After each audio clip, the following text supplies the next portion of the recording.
And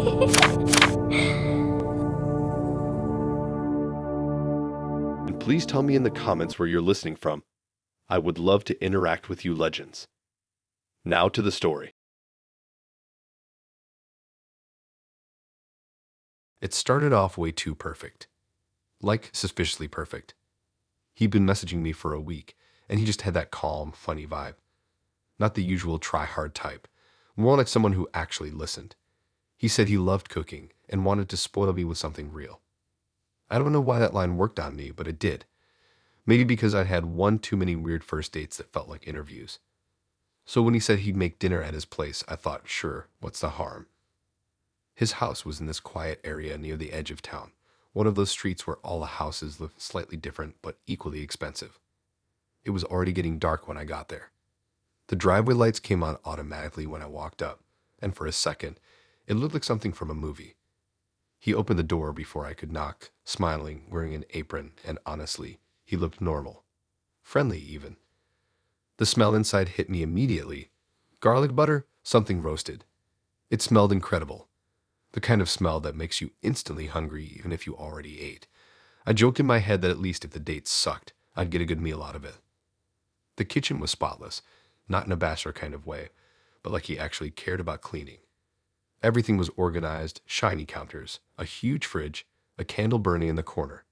He poured wine, asked me to sit while he finished up. I remember watching him slice something. Slow, precise, completely focused. It made me feel weirdly calm. Dinner was unreal. It was like something from a restaurant. He made this creamy pasta with grilled chicken and roasted vegetables on the side. Every bite was perfect. I even said, you could open a restaurant, which made him grin like that was the plan all along. After we ate, I helped clean up. He insisted I relax, but I felt weird just sitting there. The house was quiet. Too quiet. No TV on in the background, no music, no hum from a fridge. Just the sound of water running and plates clinking. I remember glancing toward the hallway and noticing there weren't any pictures. Not on the walls, not on shelves. Just nothing personal. When I mentioned needing to head home soon, his face dropped a bit. Not angry, just disappointed. He said something about wanting to show me something before I left, so I followed him into the living room. It was big, dimly lit, with one lamp on in the corner. There were plants everywhere but no curtains. The windows were blacked out like they'd been painted over or covered with thick film. That's when I started to feel it, that quiet unease. The air felt heavier. He told me to sit on the couch for a second while he got dessert. I figured it'd be something fancy considering how good the dinner was. But he didn't come back right away. The clock on the wall ticked louder than anything else. I looked at my phone and saw I had no signal. I thought it was just the area, but when I tried turning on Wi-Fi, nothing popped up. A few minutes passed. Then I heard something metallic clink from the kitchen, then silence again. I stood up. The smell of food that had been comforting earlier suddenly felt too strong, too thick, like it was clinging to my clothes. I decided to just thank him and leave, dessert or not. I grabbed my bag, walked to the front door, and that's when it happened. The lock didn't budge. I turned it harder, but it didn't move at all, like it wasn't meant to. I checked the top latch, locked. The bottom bolt, locked. Everything looked new, heavy-duty. I thought maybe I was doing something wrong, but when I looked closer, I realized the bolts were turned outward, from the outside. My stomach dropped. I checked the back door, same thing. Double locks, both secured from the outside. I ran to the side door, locked. Then the windows, every single one was sealed shut. Not painted, but sealed. That's when I heard footsteps behind me. Slow, measured, like he wasn't in a rush. I didn't turn around. I just froze. My brain kept replaying the sound of those locks. Who locks a house from the outside? He asked if I was okay, but his voice sounded different, flat, like the friendly tone he'd been using all night had been peeled off. I said I needed air. He didn't move, just stood there quiet. Then, almost casually, he said something about the neighborhood not being safe and how it's better this way. He walked past me into the kitchen again. I heard a drawer open, then another. Something metallic scraping. I couldn't see what he was doing, but I knew I had to move. I spotted a door near the back hallway. It looked like it might lead to a garage or basement. I tried it, locked. I started checking every handle, every possible way out. Nothing. My hands were shaking so bad I could barely grip my phone. No signal. No help. Just that same heavy air and that smell of garlic and butter turning sour. Then the lights flickered. Not all at once. Just the one in the hallway. I heard him hum softly, like he was completely at peace. I didn't want to make a sound. I crouched behind the couch, trying to think. He'd been calm all night. Careful. Everything about this had been planned. That meant there was a plan for me, too. The sound of metal scraping against the counter got louder. I peeked around the couch and saw him standing by the table, cutting something that didn't look like dessert. His hands were steady. He looked completely focused again, like when he'd been cooking earlier. That's when I saw the basement door, half hidden behind a plant. No handle, just a small latch. It was the only thing that looked old in the whole house. I went for it, quietly, slowly. My heart was beating so fast I thought he'd hear it. I flicked the latch and pushed. It opened. The smell that came out wasn't food. It was something rotten, damp, chemical. I heard him call out then, soft and calm again, like he knew exactly where I was. I ran down the stairs before I could think. The basement wasn't empty. There was a table, metal, scratched up, with belts and straps attached, shelved with jars, and a fridge humming in the corner that I didn't dare open. I hid behind a shelf. My brain was just looping one thing, every door locked from the outside. He came to the top of the stairs. The floor creaked. His voice stayed light. He said I shouldn't have gone down there. Then silence. I don't even remember how long I stayed hiding before I heard a knock. Not from upstairs, from outside. Someone calling his name, saying delivery. He went up, and that's when I ran. There was a small window near the ceiling, half covered in plastic. I kicked it until it cracked, then again until I could squeeze through. By the time I crawled out, my hands were bleeding, my clothes torn, and I didn't even look back. I just ran barefoot down the street until I saw lights. When the police went to check, the house was empty. No trace of him, just the smell of food still hanging in the air.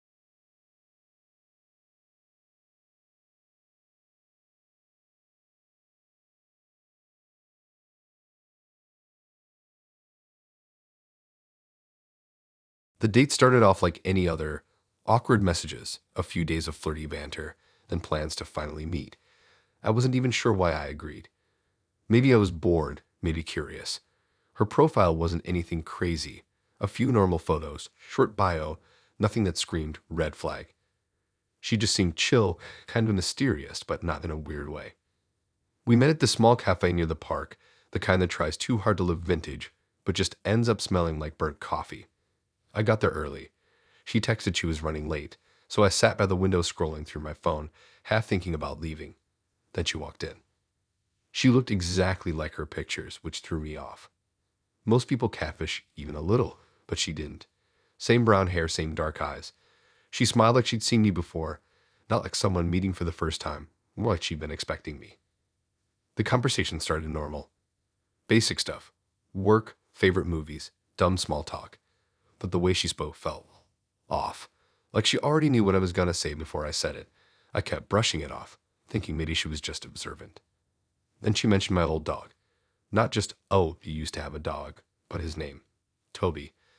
The beagle I had when I was a kid. I froze for a second, trying to remember if I'd ever posted about him online. I hadn't. I barely even told people about him because he died when I was little. I asked how she knew, and she just smiled. Said something vague about having a good memory. I let it slide. I figured maybe I'd mentioned it in a message somehow, but the more she talked, the worse it got. She started bringing up random things from my childhood. The treehouse my dad built behind our old house. The scar on my knee from falling off my bike. The way I used to draw comic book characters on the back of my school notebooks. None of that stuff was online. None of that stuff I'd ever told anyone I dated. It wasn't like she was guessing, either she knew details. Like what color my first bike was, what street I lived on, even the name of my old neighbor who used to lend us his lawnmower. My stomach dropped. I tried to play it cool, but I could feel my palms sweating. I laughed it off, said something about how she must have done a background check. She didn't laugh. She just looked at me with this calm, fixed expression and said she's been preparing for this night for years. That's when it stopped feeling like a date. She started talking slower, leaning in closer, like we were sharing some kind of secret. Her voice got softer, but her eyes didn't move. She said she'd found me a long time ago. said she'd been waiting until the time was right. I just sat there staring at her, trying to figure out if she was joking, if maybe this was some weird prank or a TikTok thing. But there was no camera, no friends hiding in the background, just her. Then she started describing things that hadn't even happened yet. She mentioned the exact shirt I was going to wear tomorrow, the one still in my closet. She said my mom would call me in the morning, angry about something I hadn't even done yet. She said I was going to find a small red envelope under my car seat later tonight, and that I'd know what to do when I saw it. I didn't know whether to leave or call someone. Every part of me was screaming to get up and walk out, but something about how calm she was made it worse. Like leaving might make her follow me. She tilted her head and said she'd been there since before I was born. I thought maybe she meant metaphorically, but her tone said otherwise. People were around us, laughing, eating, minding their business. It felt like I was the only one who noticed how wrong this was. I remember the sound of the espresso machine in the background, the music playing faintly, and her voice cutting through all of it like static. She reached across the table and touched my hand, cold like she'd been outside in the rain. She said everything was happening the way it was supposed to, that she worked for this. I yanked my hand away and mumbled something about needing air. She just smiled, like she'd expected me to say that too. I went outside, trying to catch my breath. The street was mostly empty except for a couple walking their dog. My car was parked right across from the cafe. I looked back through the window. She was still sitting there, staring at me through the glass, not moving, just watching. I didn't go back inside. I just drove home. The whole way back, I kept replaying everything she said. It didn't make sense. Maybe she found old yearbooks or someone from my hometown, but even then, how would she know what my mom was going to do tomorrow? When I got home, I sat in the car for a while, trying to calm down. Then I remembered what she said about the red envelope. I looked down, and there it was, tucked halfway under the passenger seat. It wasn't there before, I'm sure of it. My hands were shaking when I had opened it. Inside was a small photo. It was me, probably around 6 years old, sitting in front of that same treehouse you mentioned. But someone else was in the picture too, a blurry figure standing in the background, the same hair, the same build. Her. I didn't sleep that night. I kept checking the windows, the door locks, the corners of the room. Every sound made me flinch. I tried to convince myself it was just some messed up trick, maybe a stalker or something, but even that didn't explain everything. The next morning, my mom called, angry. Not even about anything serious, just annoyed about a late birthday card I forgot to send my uncle. But it was exactly how she said it would be, word for word. I didn't tell anyone about what happened. I deleted her number, blocked her profile, but I still get this feeling sometimes, like someone's watching me waiting. Last week, I saw someone standing near my driveway at night, brown hair, same build. When I looked again, she was gone. I haven't opened the blind since.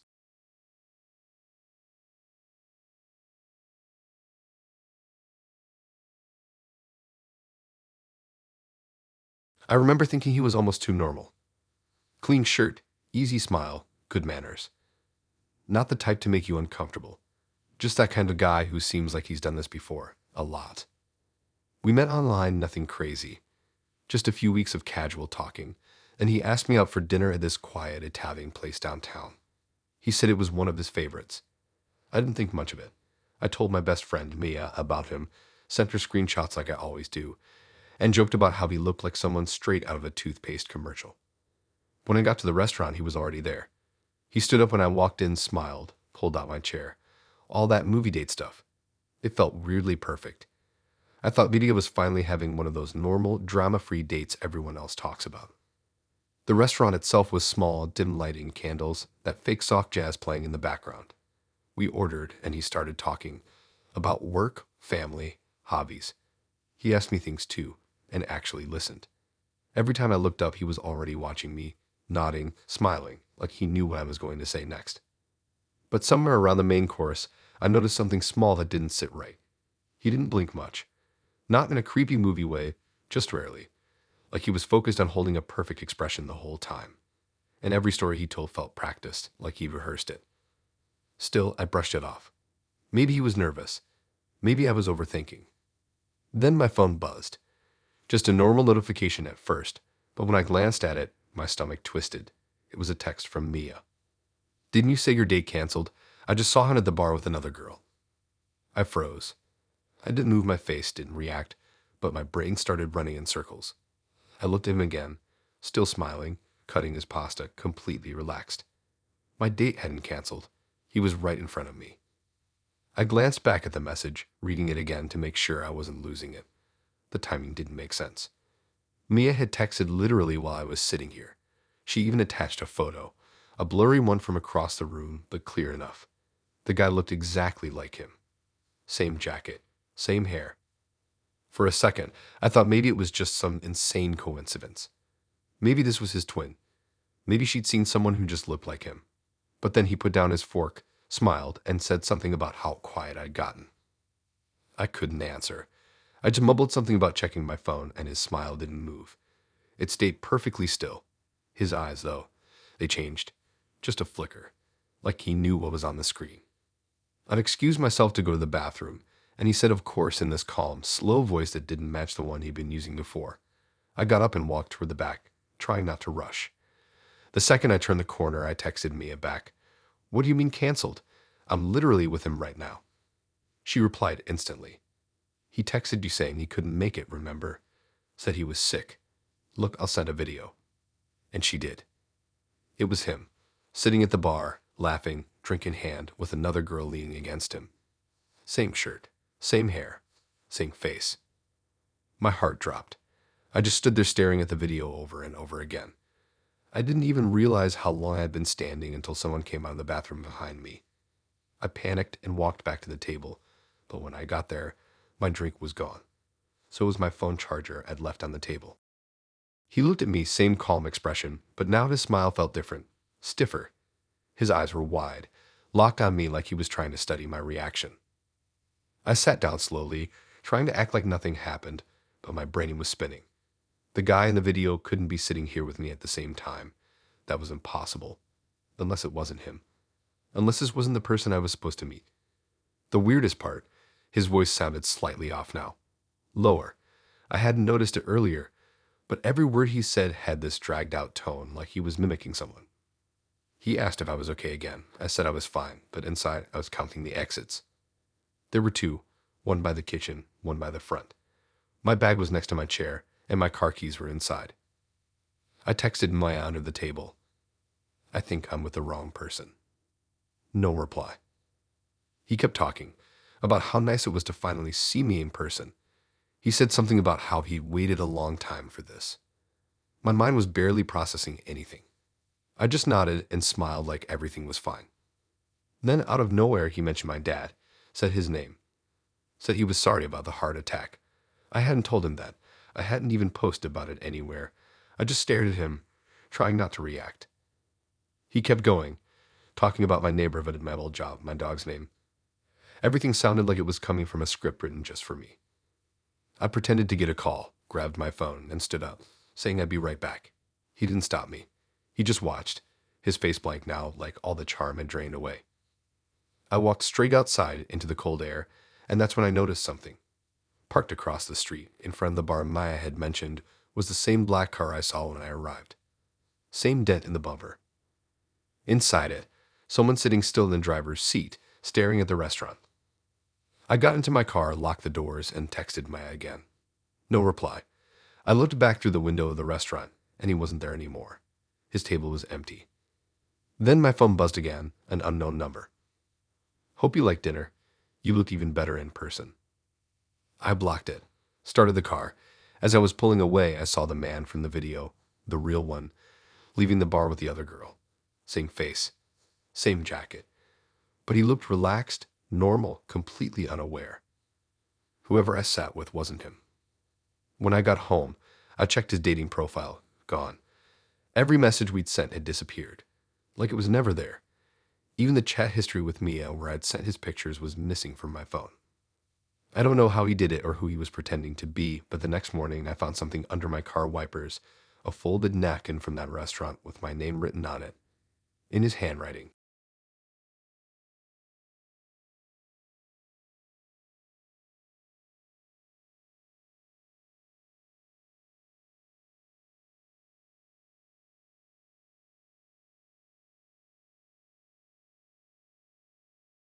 It started with her saying she didn't like restaurant food. She said it all tasted fake. Too much oil, too much sugar, too much noise. She said she preferred to cook herself, that it was more personal. I thought it was kind of cute, honestly. Nobody had ever offered to cook for me on a first date before. We matched on a dating app a few weeks before that night. Her name was Clara. She seemed quiet online, not the type to post much. Her messages were short, simple, sometimes a little strange. Like she'd ask questions that didn't feel like small talk. Things like, when was the last time you were truly scared? Or do you ever think about how your body reacts when it panics? I thought she was just deep or something, into psychology maybe. She lived alone in this old flat at the end of a long, narrow street. It was one of those buildings that looked half renovated. The top floor still had wooden shutters. The bottom had newer glass windows. When I got there, the smell of food hit me immediately. It was strong but pleasant. Something like herbs and garlic, maybe chicken. She opened the door before I knocked, smiling, calm. She wore this long beige sweater that looked too big for her and no shoes, just socks. The place was dim but neat. There were papers stacked on a table and a small notebook open next to the stove. She said dinner was almost ready, told me to sit wherever. I sat at the table while she moved around the kitchen, humming something under her breath. Everything about her seemed slow, not lazy slow, but intentional, like she thought through every movement. The table was already set. 2 plates, wine glasses, silver cutlery that looked old. The only thing missing was the food. I tried to make conversation, but she barely said anything unless I asked her a direct question. She'd just nod, smile, and keep cooking. I noticed she had small notes scribbled all over the notebook. Short lines, times, numbers, tiny phrases like observe closely and maintain eye contact. I figured she was one of those creative people who jot things down for fun. When she brought the food out, it looked amazing. Perfectly cooked chicken, mashed potatoes with something green mixed in, and roasted vegetables. It smelled incredible. She didn't start eating right away. She just watched as I took my first bite. I laughed and said something about her being a good cook, but she didn't even pick up her fork. She wrote something in her notebook first, then finally started eating. For the first 10 minutes, everything was normal. We talked about random stuff. Music, work, the city. I started to feel more relaxed, like maybe this wasn't as weird as it seemed. Then my throat started to itch. At first, I thought it was nothing.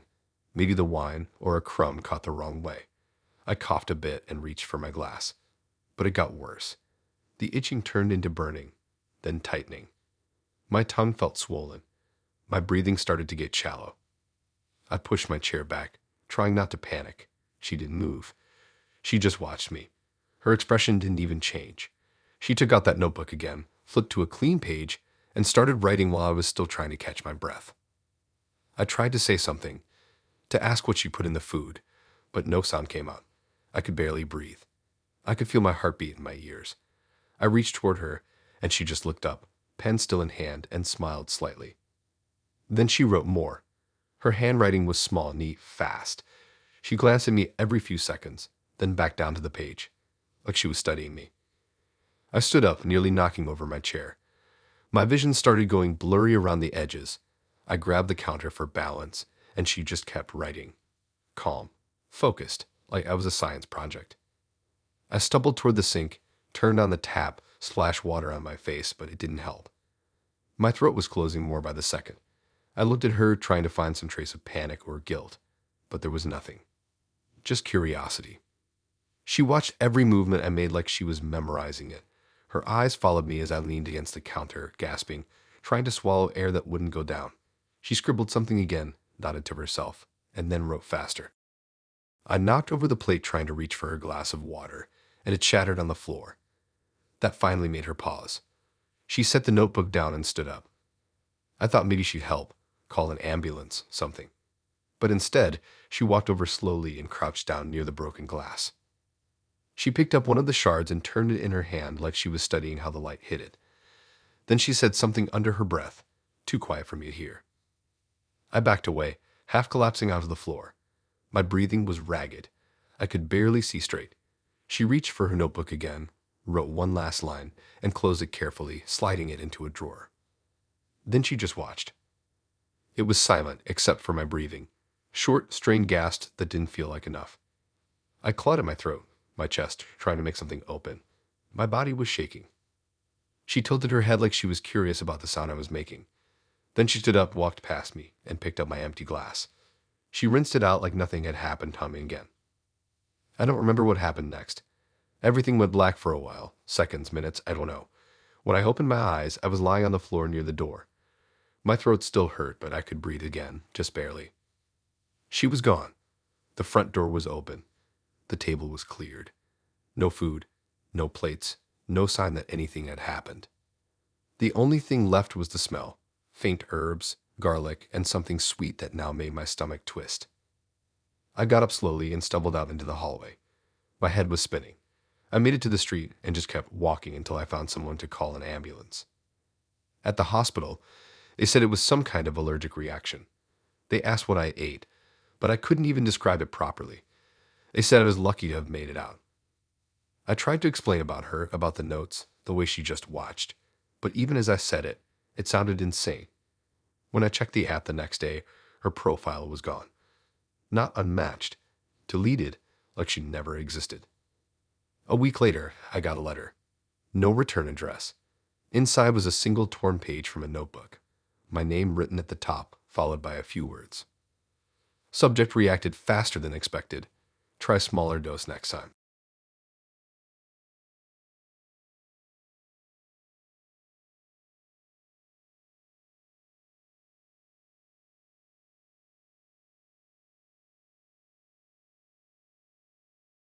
It started off like one of those nights you actually don't expect to go well, but it somehow does. He picked a restaurant, a small place outside the main part of town with string lights and outdoor seating. It felt warm, comfortable, like something out of a cheesy date movie. He was easy to talk to. Funny, polite, and he made the effort to ask questions instead of just talking about himself. He looked normal too, the kind of normal that makes you relax. Dark jacket, clean haircut, a soft voice. The waiter seemed to know him, which made me think he was local. The food was great, the atmosphere even better. I didn't get any weird gut feelings the entire night. By the end of dinner, I was actually glad I had gone. I remember thinking how rare it was to meet someone who didn't make me feel awkward. When he offered to drive me home, it didn't seem like a big deal. My place wasn't far, and it was getting cold out. His car was clean, smelled faintly like cologne, and he even opened the door for me. Everything was fine, until it wasn't. We were driving through the city, normal route, headlights passing over closed shops and quiet houses. Music played low in the background. I was relaxed enough to lean back, scrolling through my phone, half listening to him talk about some trip he took last summer. Then he took a turn I didn't recognize. At first, I thought maybe he missed the right road, but he didn't seem confused. He just kept driving, still talking, acting like nothing was off. The street lights started to fade behind us until the only light came from the car. I asked if he was sure this was the right way. He said it was a shortcut. The word shortcut made my stomach tighten a bit. I looked out the window. The houses were gone now, replaced by empty fields and patches of woods. The road wasn't even paved anymore. It was uneven, gravel crunching under the tires, dust kicking up behind us. I checked my phone again. No signal. Not even a single bar. The air inside the car suddenly felt heavy. He kept his hand steady on the wheel, eyes straight ahead. His expression didn't change. That's what made it worse. He wasn't nervous or joking around. He looked focused, like he knew exactly where he was going. The longer we drove, the darker it got. The road narrowed until it was barely wide enough for one car. The headlights stretched out in front of us, catching glimpses of trees and nothing else. My heart was beating faster now, but I didn't want to show it. I glanced at the dashboard clock. We'd been driving almost 15 minutes since he said, "Shortcut." There was no sign of another road, no houses, no cars, no sound except the tires grinding against the dirt. He finally slowed down. The car rolled to a stop, dust floating up in the beams of the headlights. I waited for him to say something, to laugh, to admit he'd gotten lost, but he didn't. He turned off the engine. The silence that followed felt unreal. No crickets, no wind, nothing. Just quiet. I could feel my pulse in my throat. He didn't look at me right away. He just sat there, fingers resting on the steering wheel, breathing steady. Then he finally turned his head toward me. His face was calm, but there was something strange in his eyes, something that didn't match the person I just had dinner with. He said we were almost there. That's all, just that. I didn't even know what there was supposed to mean. I told him I could walk the rest of the way, that I lived close enough, but he didn't respond. He smiled slightly, like he'd already decided how this was going to go. My hands were shaking.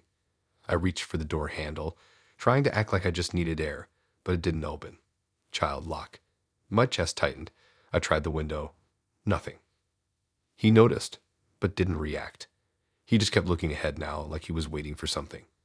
Then he reached into his pocket, and I swear every muscle in my body froze. I didn't know what he was about to pull out, but I was ready to hit him if I had to. It wasn't a weapon. It was a small folded piece of paper. He placed it on the dashboard, looked at it for a second, then back at me. He said something about timing, about how it lined up.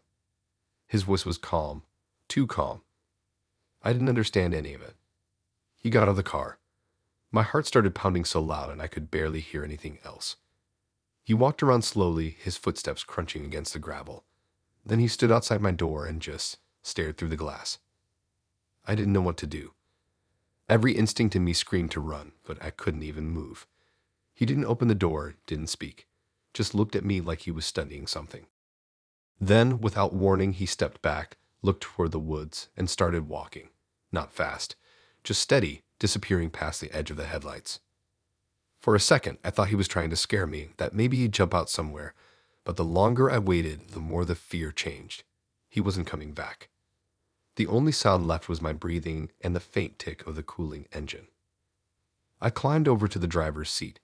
My hands were shaking so bad I could barely fit the keys into the ignition, but when I did, the car started.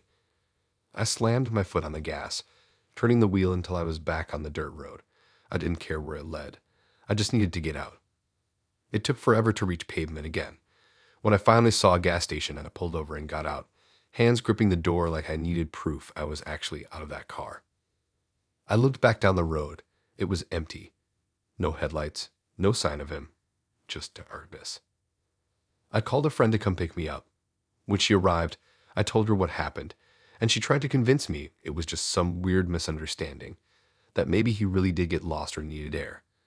But when I checked my messages later, I saw the one that made everything worse. It wasn't from him. It was from the app.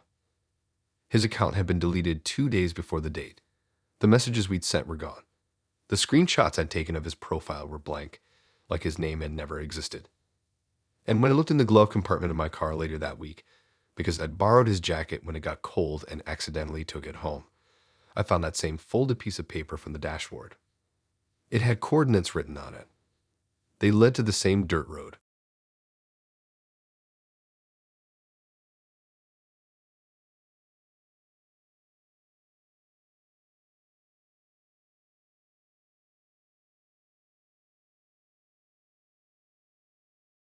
It felt too clean from the second I walked in.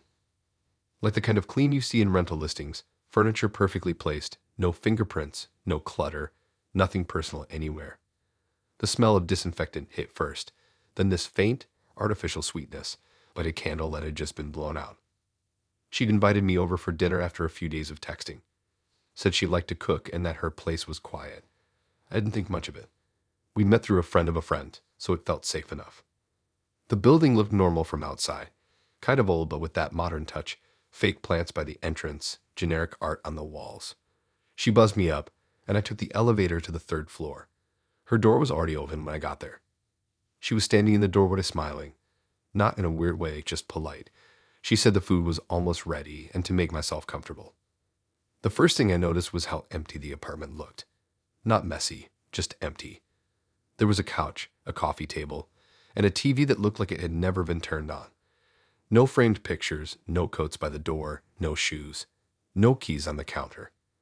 Even the books on the shelf looked like props, all random titles that didn't seem read. The walls were white. Too white, not a single mark or nail hole. I asked if she had just moved in, and she said something like, kind of, while stirring something on the stove. She kept her tone casual, but it didn't sound right, like she was saying it for the sake of ending the question. I sat on the couch. It made this weird sound, stiff, like the cushions were new or barely used. I glanced around the living room again, and it just didn't feel lived in. Not even a rug or a blanket. There was a bowl of fruit on the table, but it looked plastic. She brought me a drink, sat across from me, and started talking about random things. Work, family, music. Her answers were fine, but short. Whenever I asked about her job, she'd redirect the conversation back to me, like she didn't want to talk about herself at all. The food smelled good though. Something with garlic, pasta maybe. I tried to relax, told myself maybe she was just a minimalist or shy. Then I noticed the closet. It was across from the kitchen, just next to the hallway. The door was closed, but not all the way, a small gap near the bottom. The apartment was dead silent, except for the faint sound of boiling water and the occasional creak of the floor. But I swear I could hear something faint coming from inside that closet. At first, it sounded like air moving, or maybe pipes, but then it stopped. She called out from the kitchen, asking if I liked wine. I said sure, and when she turned her back, I looked at the closet again. Something about it made my chest tighten. The sound came back, this time slower. A low, drawn-out breath. I stood up, pretending to look around, trying not to seem suspicious. I took a few steps closer. The air felt colder near that side of the room. Then I heard it. My name, whispered. It wasn't loud but clear, like someone was standing inside, inches away from the door. Every hair on my body stood up. I turned toward the kitchen, trying to process it, but she was just standing there, perfectly calm, pouring wine into 2 glasses. Her hands weren't shaking. Her expression didn't change. I didn't say anything. I just stepped back, pretending I didn't hear it. But inside I could feel my heart pounding hard enough to make me dizzy. When she came over with the glasses, she set one in front of me, sat down again, and smiled like everything was normal. I forced a smile back, took a sip, and kept glancing toward that door. Then the noise came again, louder this time. It sounded like someone moving, a soft drag of something against wood. She didn't react, didn't flinch. I put my glass down and said something about the food smelling great, trying to buy time to think. She said it was almost done. I noticed her phone on the counter, screen face down, and thought about how easy it'd be for someone else to be hiding gear. The apartment wasn't big. Just a living room, kitchen, hallway, and bedroom. The only door that wasn't open was that closet. My thoughts were racing now. What if she wasn't alone? What if this whole thing was planned? I excused myself to use the bathroom, mostly just to get away from her. The hallway was narrow, lined with doors. The bathroom was spotless. No toothbrush, no towels, no personal stuff at all. Just soap and toilet paper. I looked around quickly. No signs anyone lived here. When I came back, she was plating the food. 2 dishes, both identical, both too perfect. She asked me to sit, but my legs felt like they didn't want to move. Then, from behind me, the sound came again, slow breathing, then a faint tap against the door. I turned toward the closet just in time to see the door move. Not much, just an inch, enough to make the crack wider. She froze, her back still turned to me, hand hovering above the plates. For the first time, she stopped pretending. I could see her shoulders tighten, her fingers trembling slightly before she picked up a knife and kept slicing something on the counter. It was like she was waiting for me to react. I didn't. I just stared. The air in that apartment felt wrong, heavy and still. Every instinct in me screamed to leave, but I didn't know how without making it obvious. Then I heard it again, my name, but this time it sounded closer. I stood up, pretending to stretch, said something about needing to grab my jacket from the couch. My voice cracked halfway through. She didn't turn around. When I reached the living room, I saw it, the closet door, now open just enough to see darkness inside. I couldn't see who or what was in there, but I felt it, that feeling of being watched. She finally turned, holding a plate in each hand. Her face looked different, not angry, not surprised, just blank. She asked if I was okay. I nodded. My heart was racing. I grabbed my jacket, mumbling something about forgetting I had an early morning. She didn't stop me. She just smiled again, same expression as when I walked in. When I reached the hallway, I glanced back one last time. The closet door was wider now, open enough to see a shape, pale and still, standing just inside. I didn't wait to see more. I walked out fast, closed the door behind me, and didn't look back. When I got home, I tried searching her name online, but nothing came up. No social media, no address, no trace. A week later, I got a call from the mutual friend who introduced us. She said she tried to reach her too, but the number was disconnected. And last night, I got a text from an unknown number. Just my name. No message, no reply. The same way it sounded coming from that closet.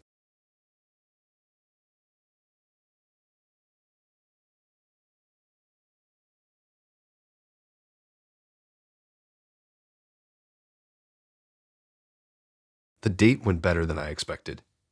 He was easy to be around, not awkward, not too confident, just chill. We saw a late movie at this old theater downtown that still sold popcorn in paper bags, the kind of place that made you feel like you were in a different decade. When the movie ended, it was already close to midnight. He offered to drive me home, but then asked if I wanted to come by his place first to hang out for a bit. I hesitated, but it didn't feel weird. We'd been talking for a few weeks before meeting, and he didn't give off any creepy vibes, so I said sure. He lived a few miles out of town, near one of those newer developments surrounded by empty lots and half-finished houses. The streets were quiet, barely any lights. His place looked normal from the outside, small, single-story, one of those prefab homes with a square front yard and no fence. Inside it was clean but kind of bare. A couch, a TV, and one of those electric fireplaces that looked more like a screensaver than an actual flame. The walls were off-white, plain except for one abstract painting near the hallway. He said his roommate was home, but probably asleep already. I sat on the couch while he made drinks in the kitchen. The TV was on some random show, the volume low. That's when I first heard it. A faint tapping sound. It came from behind the wall to my right, slow, uneven taps, like someone lightly knocking from the other side. I thought it might be pipes or something, so I didn't say anything at first. But then it happened again. 3 taps. Pause. Then one more. When he came back with the drinks, I asked about it casually. He smiled, said it was just his roommate. Said the walls were thin, and sometimes you could hear everything. That answer didn't make sense, but I didn't push it. We kept talking. He was funny, kind of sarcastic, the type that laughs at his own jokes. The tapping came back again, though louder this time. It didn't sound like someone in another room. It sounded like it was inside the wall. He noticed me looking and said again, and it was just his roommate. This time his tone was different. Too quick, like he wanted to move on from it. I nodded and forced a smile, but I couldn't stop thinking about the noise. It wasn't constant. It came in bursts. Tap, tap, pause, then scratch, like fingernails dragging on plaster. The scratching got longer, slower, like someone trying to claw their way through. He didn't even look up, just kept talking, sipping his drink. I tried to act normal, but I could feel my skin prickling. Every few seconds, the sound would stop, then start again from a different part of the wall. Then came the whispering. Faint, breathy, impossible to make out at first. I froze, staring at the wall. It wasn't loud, but it was clear enough that I knew it was a voice. A woman's voice. Muffled like someone trying to talk through fabric. He noticed me staring again and asked if I was okay. I said yeah, pretending I didn't hear it. But the voice kept going, short bursts of words, too fast to catch. It sounded like it was begging. I tried to listen closer, but my heartbeat was so loud I could barely think. He started talking again, but I wasn't hearing any of it. The whispering got louder, then stopped all of a sudden, replaced by a single tap. Sharp, hard, right behind my ear. I jumped up without even meaning to. He looked up confused, but his face didn't look surprised. More like he'd been waiting for that to happen. He told me to relax, that it was nothing. Said his roommate messes around sometimes. That's when I realized I hadn't seen another room. There was no second door, no hallway leading to a bedroom, just a bathroom and a kitchen. Where was this supposed roommate? The air felt heavier now, like the room was shrinking. The TV flickered, the same canned laughter playing in the background. I kept glancing toward the wall, waiting for another sound. Then came the tapping again, this time from the opposite side of the room, faster, more desperate. He set his glass down slowly, didn't say anything. Just watched me. The smile he had all night was gone. His face was blank now. The tapping turned into full-on scratching, like nails dragging through wood. The whispering started again, overlapping like more than one voice now. It wasn't words anymore, just noise. I couldn't take it. I asked where his roommate actually was. He stared at me for a second before saying he doesn't like to come out when there are guests. That was enough. I grabbed my bag and said I needed to go. He didn't move to stop me, just followed me with his eyes. As I reached the door, something inside the wall banged. Loud. Not a tap. A full hit, then another. He sighed, stood up, and muttered something under his breath. I turned the doorknob, but it didn't move. It was locked. He walked over calmly, took out a small key, and unlocked it. When the door opened, The noise stopped completely. The house fell silent again. He smiled, like nothing had happened, and told me to text him when I got home. I didn't look back. When I got into my car, I sat there for a few seconds trying to make sense of what just happened. My hands were shaking. I turned the engine on and drove off fast. Halfway down the street, I realized I'd left my jacket there. I thought about going back, but as I turned the car slightly, I glanced at his house through the rearview mirror. One of the curtains moved. Not like it was being blown by air. It moved sideways, like someone inside had pulled it back to watch me leave. I drove home without stopping. When I got there, I texted the friend who had introduced us, asking if she knew much about him. She said she didn't. They'd only met once at a mutual friend's party. I didn't tell her what happened that night, just said he seemed off. A few days later, I checked the app we'd met on. His profile was gone. Not unmatched, deleted completely. Out of curiosity, I searched his name online. I found a listing for the same address he'd given me, but it wasn't for rent. It was a sale listing from almost a year ago. The note said it was still vacant, and that the previous owner had left under unusual circumstances. There was a photo of the interior, same couch, same fireplace, same painting, but no one was supposed to be living there. And when I looked closely at the picture in the far corner near the wall, I could see faint scratch marks running across the drywall, long, thin lines that started near the floor and ended halfway up, like someone had been trying to get out.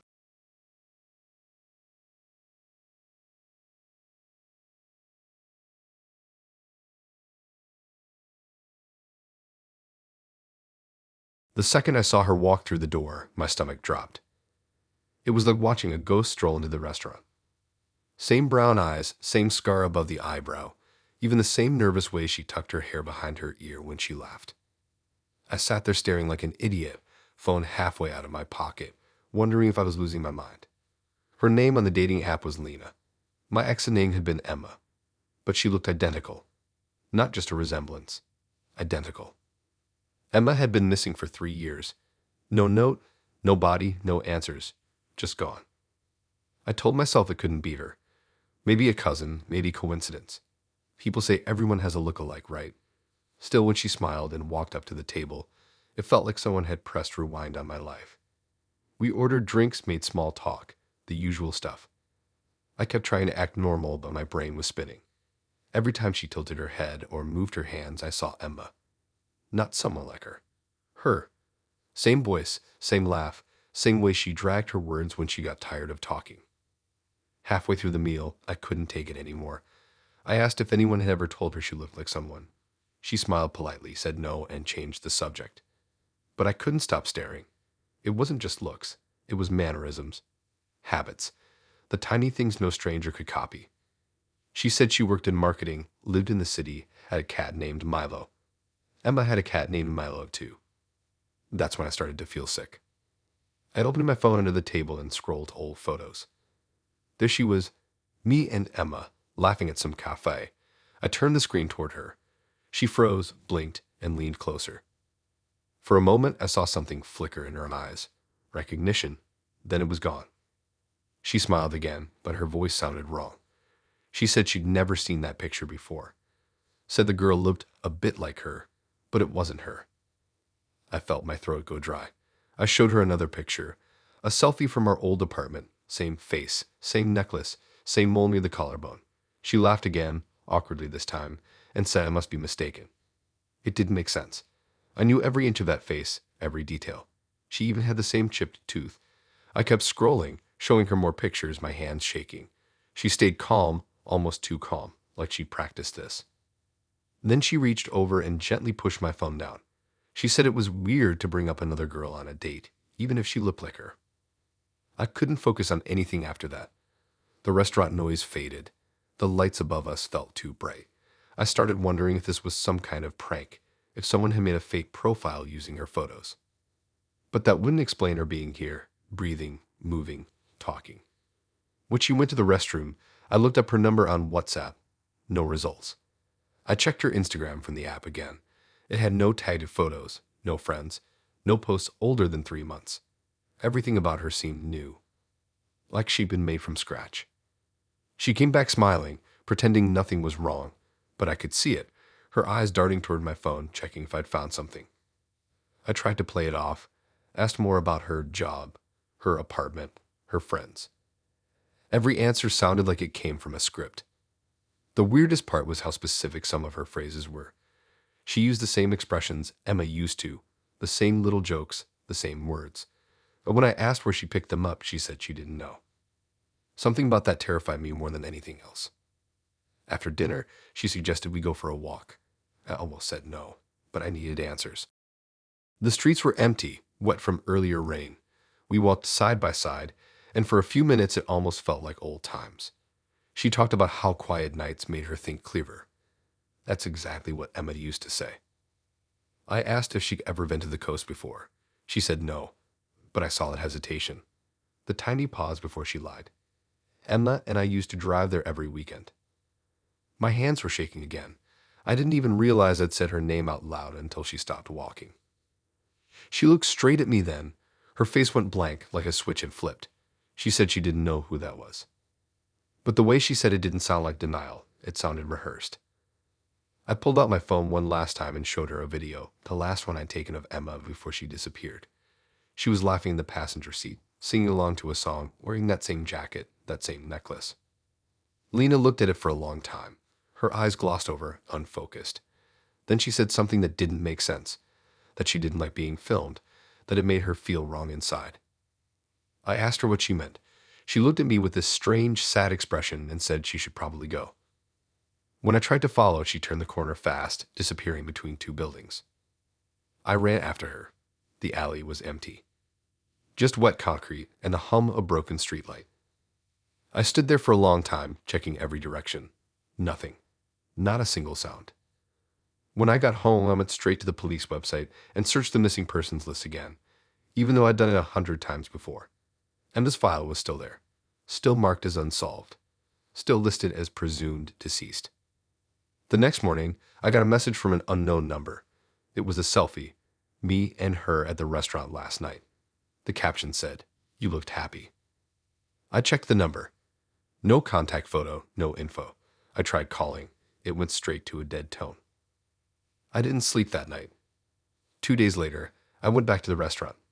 Asked the waiter if he remembered us.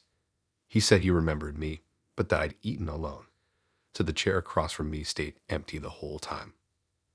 I didn't believe him until I checked the restaurant's security footage. I got someone to pull it for me, pretending I'd lost something there. He handed me the clip. I watched it 3 times.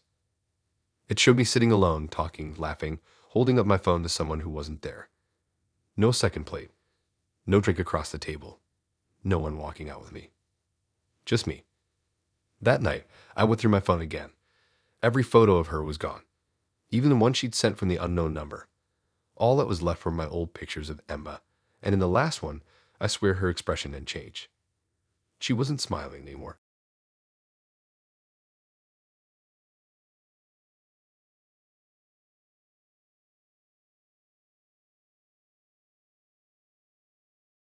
It started like one of those rare normal dates where nothing feels forced.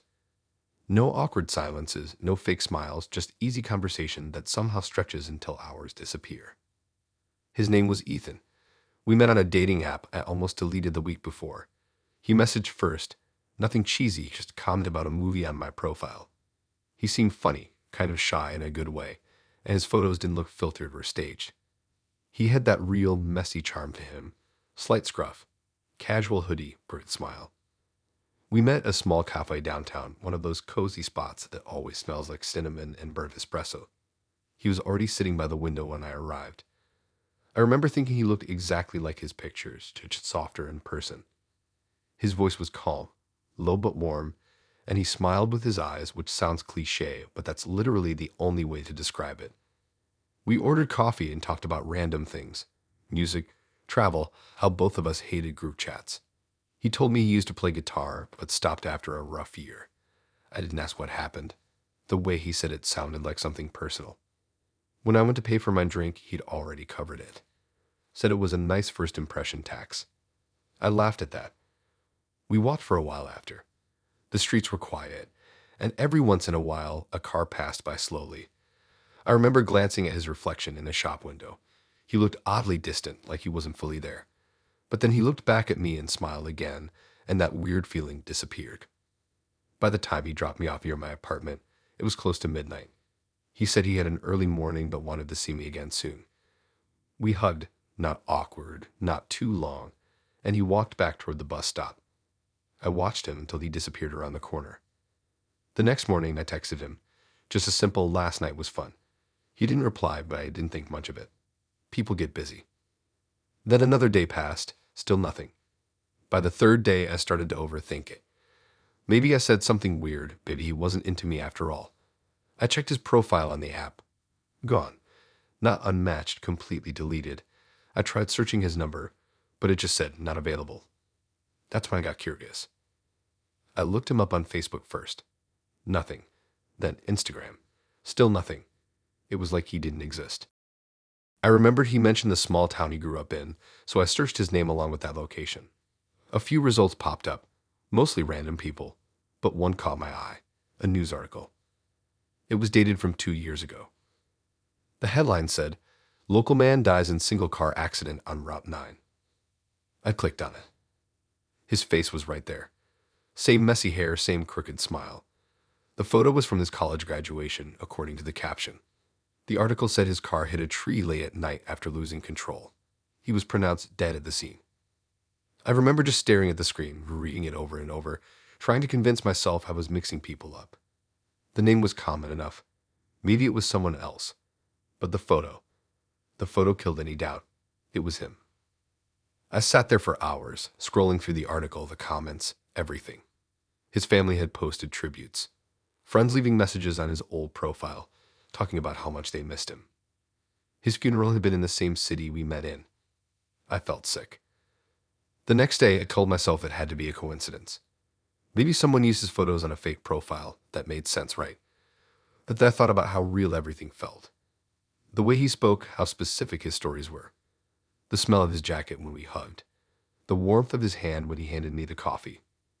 It couldn't have been fake. That night, I went back to the cafe, thinking maybe he'd show up. I sat by the same window where he'd been sitting. The barista recognized me and asked if I wanted the usual. I froze. I'd only been there once, and the only reason she'd know my order is if she'd seen me with him. I asked if she remembered the guy I was with. She paused for a moment, then said she thought I came alone. I didn't say anything after that. I just left. Walking home, I felt this weird heaviness in the air, like the city was quieter than usual. Every sound felt distant. I couldn't stop replaying that night in my head, trying to catch anything that didn't make sense. There were small things I hadn't noticed before. Like how he never touched his drink after the first sip. How his phone never lit up once the whole night. How cold his hands were when he passed me the cup, even though the cafe was warm. The weirdest part, when I looked back at our chat history later, his messages were still there, but all his profile photos were gone. The app showed a blank circle. No username, just the text. And when I scrolled all the way back to the beginning of our conversation, the timestamps had changed. They were dated 2 years ago. I didn't sleep that night. Around 3 a.m., my phone buzzed. I didn't want to look, but I did. It was a message from an unknown number. It said, "I had a really great time too." No name, no profile picture, just that. I stared at the screen for a long time, my heart racing. I tried calling back, but it said the number wasn't in service. I deleted the text, turned off my phone, and sat in silence until the sun came up. I stopped going to that cafe after that. I deleted the dating app, but every few weeks I'll see a car parked near my street that looks exactly like the one he drove that night. Same make, same dent on the side. And sometimes when I walk past the cafe window, I swear I can still see him sitting there, same hoodie, same smile, staring out toward the street. And every time I do, my phone buzzes, always from a number that doesn't exist. Always saying the same thing. We should do this again sometime.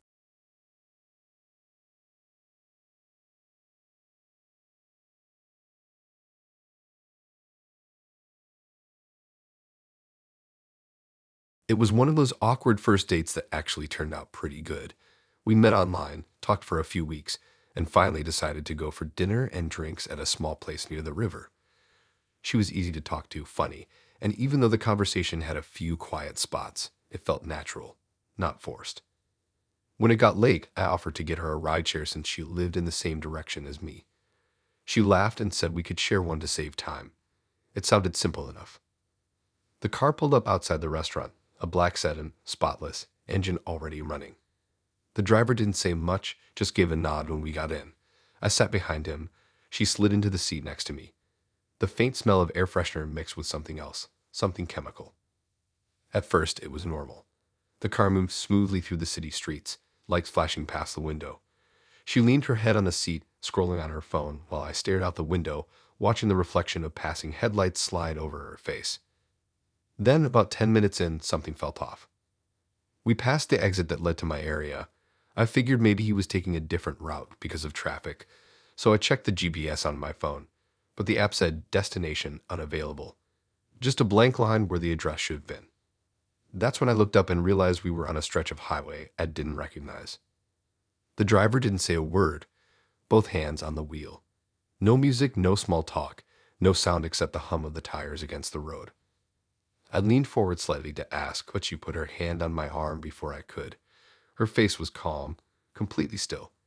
She said not to worry, that she knew where he was taking us.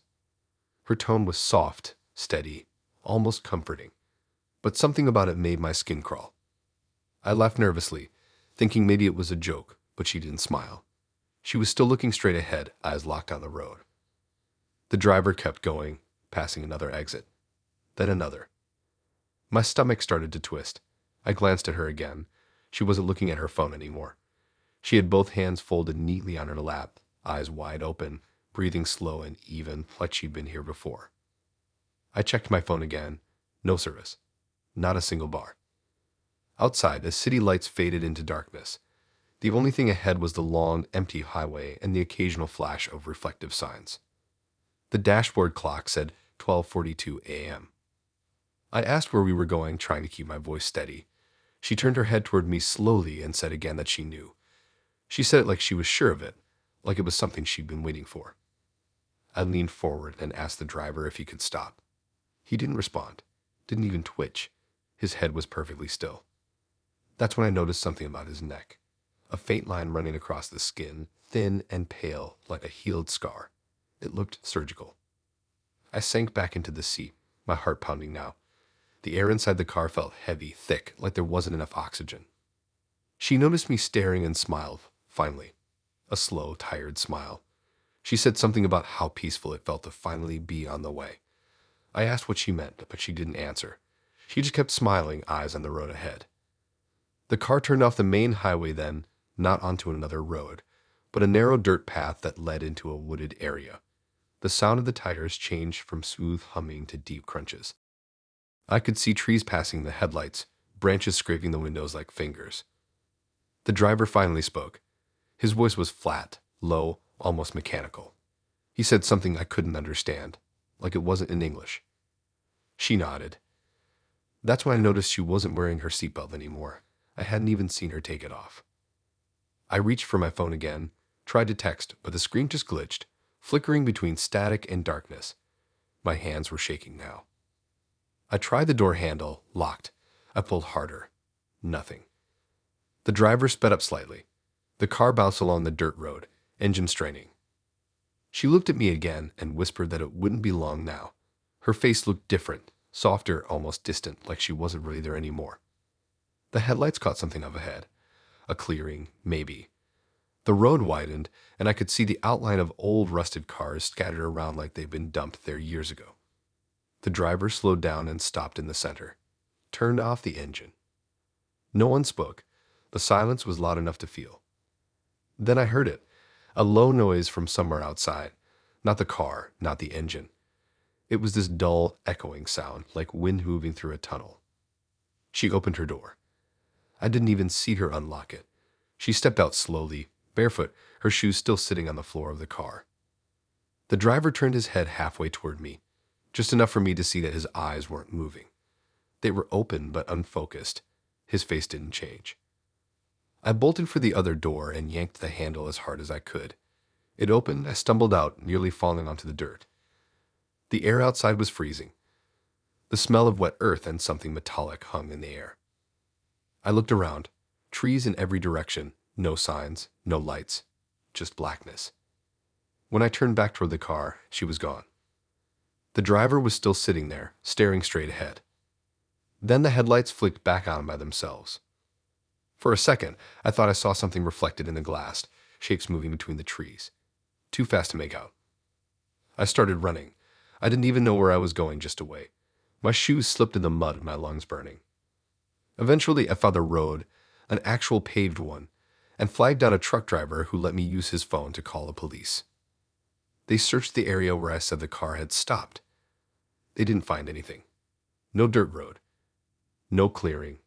No car. Nothing. They said maybe I mixed up the location or fell asleep in the ride and dreamed it. But I know what I saw. The rideshare app doesn't show any record of that trip now. It's like it never happened. And sometimes when I check my messages, I'll see your name appear for a second before it disappears again. Every time it does, there's one notification. It just says we're almost there.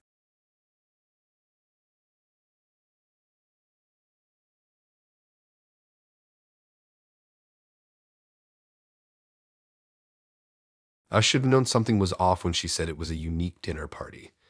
Nobody ever describes a normal dinner like that, but she was gorgeous, funny, and somehow convincing without even trying. We'd only been talking a week before she invited me. Said it would be different, but fun. I figured maybe it was a theme thing, like murder mystery night or something classy. She sent me an address out in the hills, about 30 minutes from the city. I didn't even question it. When I got there, the first thing I noticed was how quiet it was. The place looked like an old estate, massive house, stone steps, surrounded by trees, and barely any lights outside. I almost thought I had the wrong address until I saw her waiting near the door. She looked unreal. All white dress, hair tied back, no shoes. She hugged me like we'd known each other for years and said they were just about to start. I didn't even ask who they were. Inside, everything smelled like candles and something sweet. Maybe honey or an incense. The hall was long, filled with tall white candles lining the sides. There were about 15 or 20 people walking around, all wearing white robes. At first, I thought it was some weird costume party, but none of them were laughing or talking loudly. They all just smiled when they saw me. That slow, knowing kind of smile that doesn't reach their eyes. She led me to this huge dining room with a table that looked like it could seat 30 people. Every plate was already set, every glass filled. The candles flickered just enough to make everyone's faces look softer, lurid at the edges. She told me to sit at the far end. I joked that it felt like a cult meeting, but she just smiled and said it wasn't far from that. I thought she was kidding. Everyone sat down quietly. No one cleaned glasses or made small talk. It was silent until this tall guy at the other end raised his hand. The second he did, everyone closed their eyes. I glanced around awkwardly, unsure if I should follow along. The woman next to me leaned over and whispered that it was a moment of gratitude. When it ended, the room came alive again, softly. They passed around trays of food that looked almost too perfect. Everything was neatly cut, identical like it had been measured. The taste was strong, earthy, and strange, but not bad. They all ate slowly, calmly, barely looking up. Every time I caught someone's eye, they smiled at me, like they knew something I didn't. Halfway through, she touched my arm gently and asked if I liked it. I said yeah, and she seemed relieved. She said this dinner was important, that it meant something special to her. I didn't understand what she meant, but I didn't want to ruin the mood. After the main course, the tall guy stood up again. Everyone went quiet instantly. He started speaking, but his voice was low, deep, almost rhythmic. It sounded like another language, something old. The room echoed with it. Then everyone else joined in, repeating after him, still in that same steady tone. It wasn't loud, but it was hypnotic, the kind of sound that makes your stomach tighten without knowing why. She looked over at me, smiling softly. I whispered if I should join in. She shook her head and said my part came later. That's when I realized they were glancing at me between the chants. Not all at once, just quick, darting looks. When the chanting stopped, they all looked down at their plates again and started dessert. It was some kind of pudding, pale white with a gold shimmer on top. She said I'd love it. It tasted sweet at first, but the aftertaste hit hard, metallic, like blood. I coughed quietly, tried to swallow it down, but she just kept smiling, watching me eat. Then the tall guy stood again. He looked directly at me this time. Everyone followed his gaze. Every face at that table turned toward me at once, still smiling, eyes wide. He started speaking again, slower this time, and the group repeated after him. I couldn't understand the words, but one thing was clear. They were saying my name. Not once or twice, over and over. It started soft, almost like a whisper, then louder, more in sync, echoing around the room until it was all I could hear. My name bouncing off the walls, blending with the hum of their voices. I looked at her, but she didn't look away. She joined in too. I stood up, stammering something about needing air, but she just shook her head gently. The tall guy walked toward me. He didn't look angry, just calm. He said something that made everyone else stop chanting. The silence that followed was worse. You could hear every breath in the room. Then he pointed to the seat again. I sat down. I don't even know why. Maybe because I felt like if I didn't, something bad would happen. He smiled, turned back to the group, and nodded. They began humming softly, a low, vibrating sound that filled my chest. The candles flickered like they were breathing. I looked down at my plate again. The pudding was gone. So was everyone else's. The table was spotless, as if no one had eaten anything at all. The humming got louder, deeper. It started to feel like it was coming from under the floor. The tall guy raised his hand again and spoke one final time. Then, silence. Every person at that table turned their heads slowly to look at me. Not blinking, just watching. The air felt thicker, harder to breathe. My heart was racing so fast it hurt. I stood up again, ready to leave this time. She reached out, grabbed my hand, and whispered something I'll never forget, that it was almost over, that it was supposed to happen this way. I pulled free and ran toward the door. No one followed. They just watched me go, every head turning in sync as I moved. I burst outside into the cold air, gasping. The night was dead silent. My phone had no signal. I ran down the road until I saw lights. A gas station maybe half a mile away. When I looked back, the house was dark. Every light gone. No sound. No sign of anyone. I called a cab and got home without saying a word. The next morning, I tried looking up the address she'd sent me. Nothing came up. I checked the app we met on. Her profile was gone. No messages, no history. I drove back out to where the house had been that afternoon. The road was still there, but the property was fenced off and overgrown, like no one had lived there for years. When I checked the photos on my phone later that night, I noticed something. The one picture I'd taken of her at the restaurant before we left for the dinner, she wasn't in it. Just an empty chair. And faintly in the background, behind me in the reflection of the window, a crowd of people in white robes.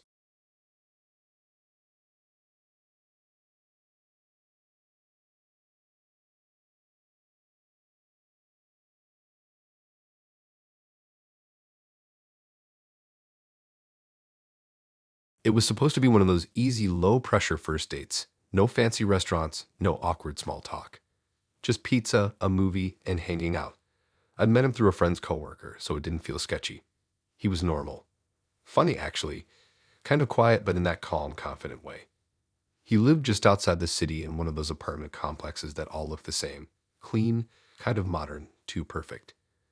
When I walked in, it smelled like detergent and cinnamon. Everything was neat, like too neat. Not in a bad way at first, just overly arranged. The couch was centered perfectly with the TV, and even the coasters were aligned. He said he'd ordered pizza, and while we waited, he offered a drink. I said sure. He poured me something in a glass, soda mixed with rum, maybe. I wasn't really paying attention. We sat on the couch, watched something random on Netflix, and talked about dumb stuff. Childhood shows, travel, what we both did for work. It felt natural.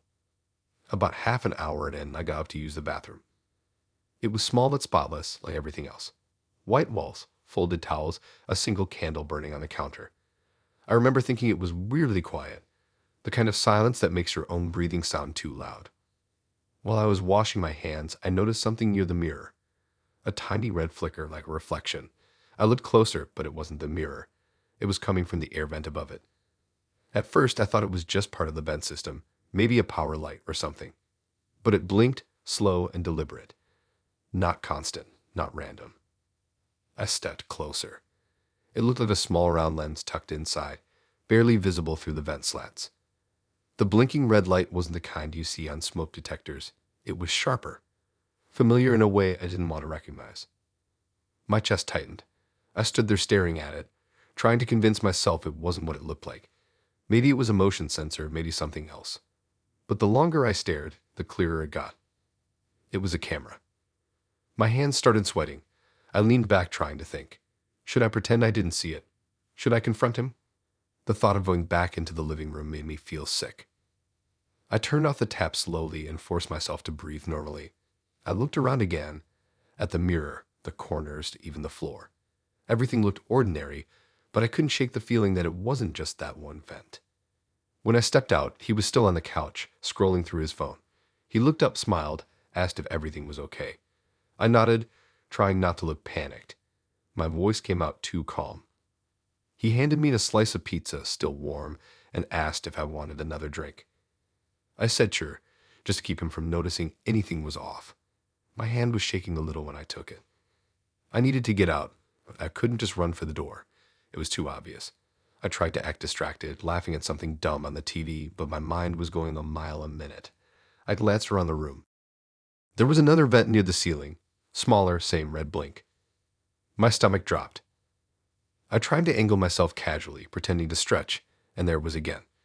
Same lens shape, barely visible, hidden behind the slats. He was watching me watch it. I saw his reflection in the TV. His eyes weren't on the screen anymore. They were on me. He asked if I liked the movie, but his tone sounded different now, flat and rehearsed. I mumbled something and stood up, saying I should probably head home early. He didn't argue. He smiled again, that polite kind of smile people use when they don't mean it. He said he'd walk me out. The walk to the door felt like the longest few steps of my life. I could feel his eyes on me, calm and unreadable. When I got outside, I expected him to follow me, but he didn't.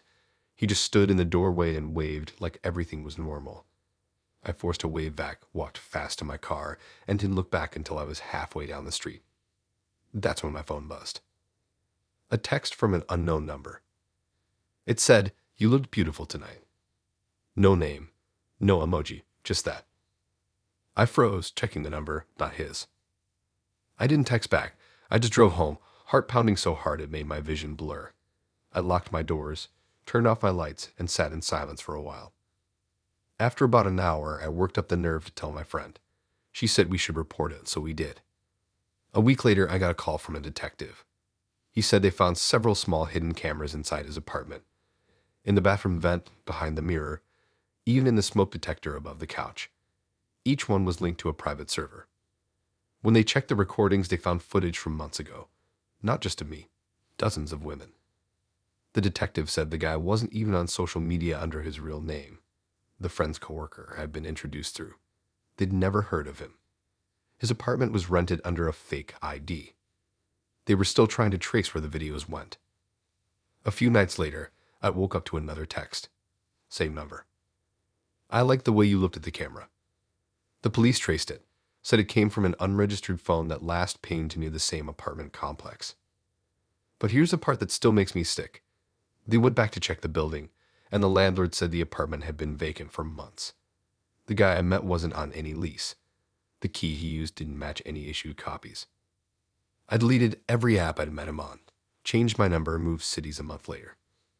But sometimes late at night, my phone buzzes once. No notification, no number. Just a faint vibration and the red blink of the charging light. And every time it happens, I can't help but look around the room, searching for an event.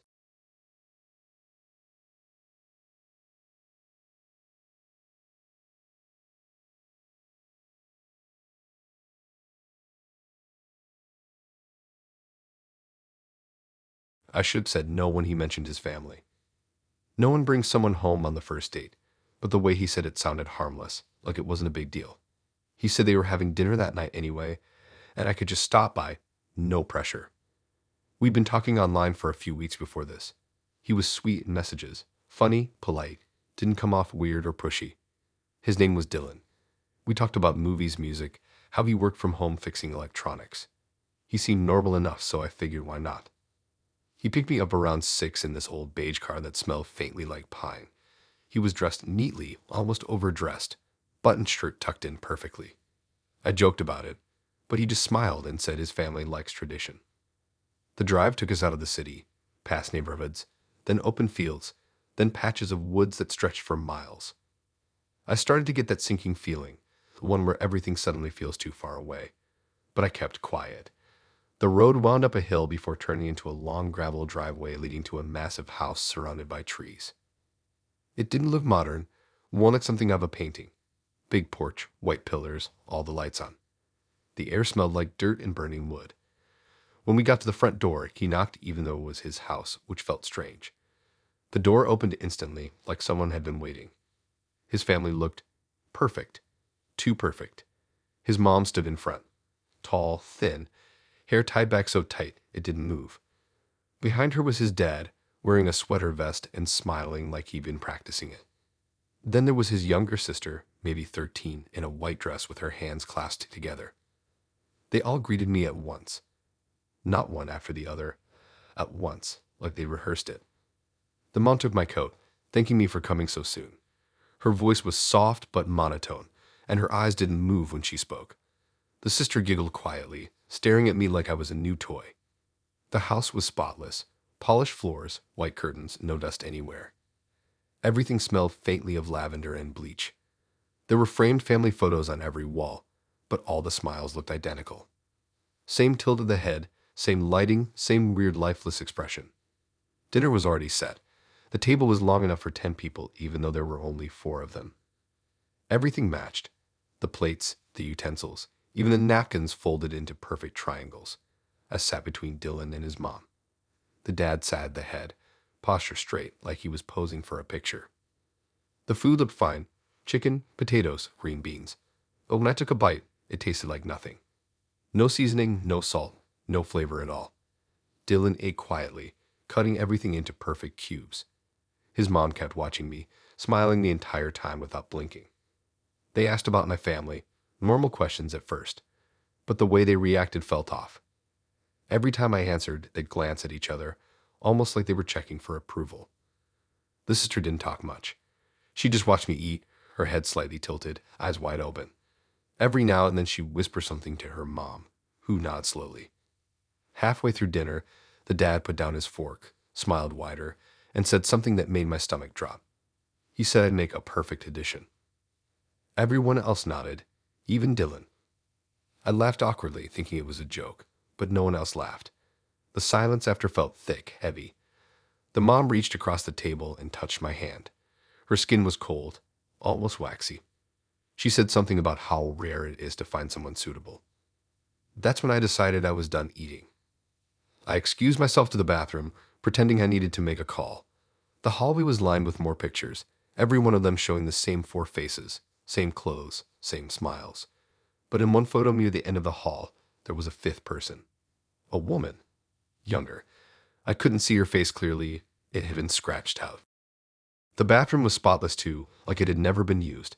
I locked the door and tried to breathe. I texted my friend my location, just in case. When I looked up, I noticed something strange. The air vent near the ceiling was humming faintly, but there was no air coming out. I put my ear closer. It wasn't a hum. It was whispering. A voice. Slow, weak, saying something I couldn't make out. My body went cold. I backed away fast, almost tripping over the rug. I didn't care what it was.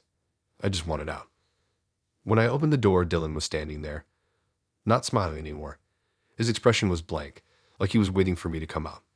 He said dinner was over and that his family wanted to spend a few more minutes with me before I left. I said I had to go. He didn't move. He just stared at me, blinking once slow. Then his mom appeared behind him. She said it wouldn't take long. Her voice was calm, like she was trying to soothe a scared animal. The dad called from the dining room, told them to bring me back. Something inside me just snapped. I ran. Down the hallway, past the kitchen, straight to the front door.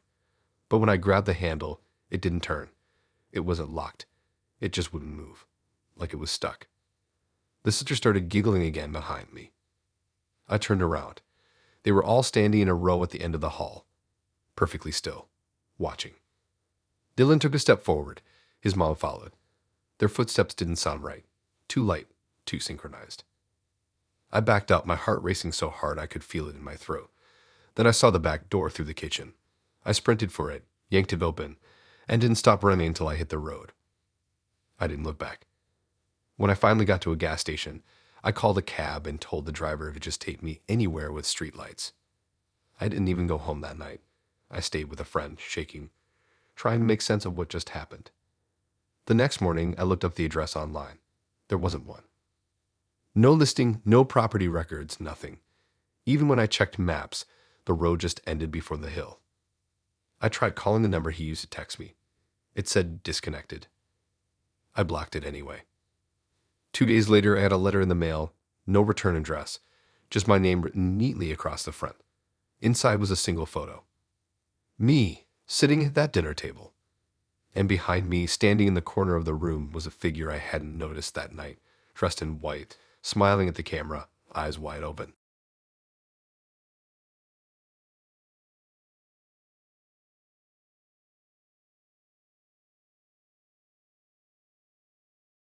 She was the type of person who loved animals more than people.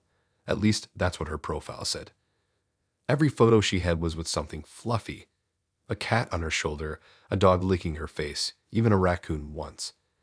I thought it was kind of quirky, maybe a little over the top, but she seemed genuine. Her name was Leela. She had this calm energy in her messages, almost too calm, but she was always trying to make sure I felt comfortable. We talked about random stuff for days, hiking, pets, old cartoons. She mentioned she worked with animals, though she never said exactly what she did. When she invited me over for dinner at her apartment, I thought it was bold. She said she wanted to cook something comforting, and that she wanted me to meet her little ones. I assumed she meant her pets. Her place was on the edge of town, past the park and down a road where the houses started to get smaller and older. When I parked outside, I noticed how quiet it was. No barking dogs, no people, no sound at all except the faint buzz of streetlights. She opened the door before I could knock, smiling, apron on, hair tied up. She looked normal, sweet even. The smell from inside hit me instantly. Not bad, just strange. Like candles mixed with something earthy, kind of metallic. The first thing I noticed when I stepped in was how many eyes were on me. Not hers. The animals. They were everywhere, on shelves on the walls, on stands near the corners. Cats, birds, rabbits, squirrels. Every one of them completely still, glassy-eyed, frozen in perfect poses. She laughed when she saw my expression and said something about them being her babies. I laughed too, awkwardly, thinking it was just an odd hobby. Maybe she collected them. Maybe it was just her thing. Her apartment was small but spotless. Everything was arranged carefully, candles on every surface, dried flowers hanging upside down, jars filled with things I couldn't identify.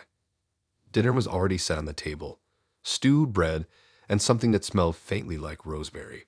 I sat down, trying to relax, but every time I looked up, another pair of animal eyes stared back at me. A fox on a shelf near the TV, a crow on top of the fridge, a rabbit sitting beside the lamp. They didn't look like the usual taxidermy you see in antique stores. These looked almost alive. The fur was glossy, clean. The eyes weren't dull marbles. They caught light, reflecting just slightly when I moved.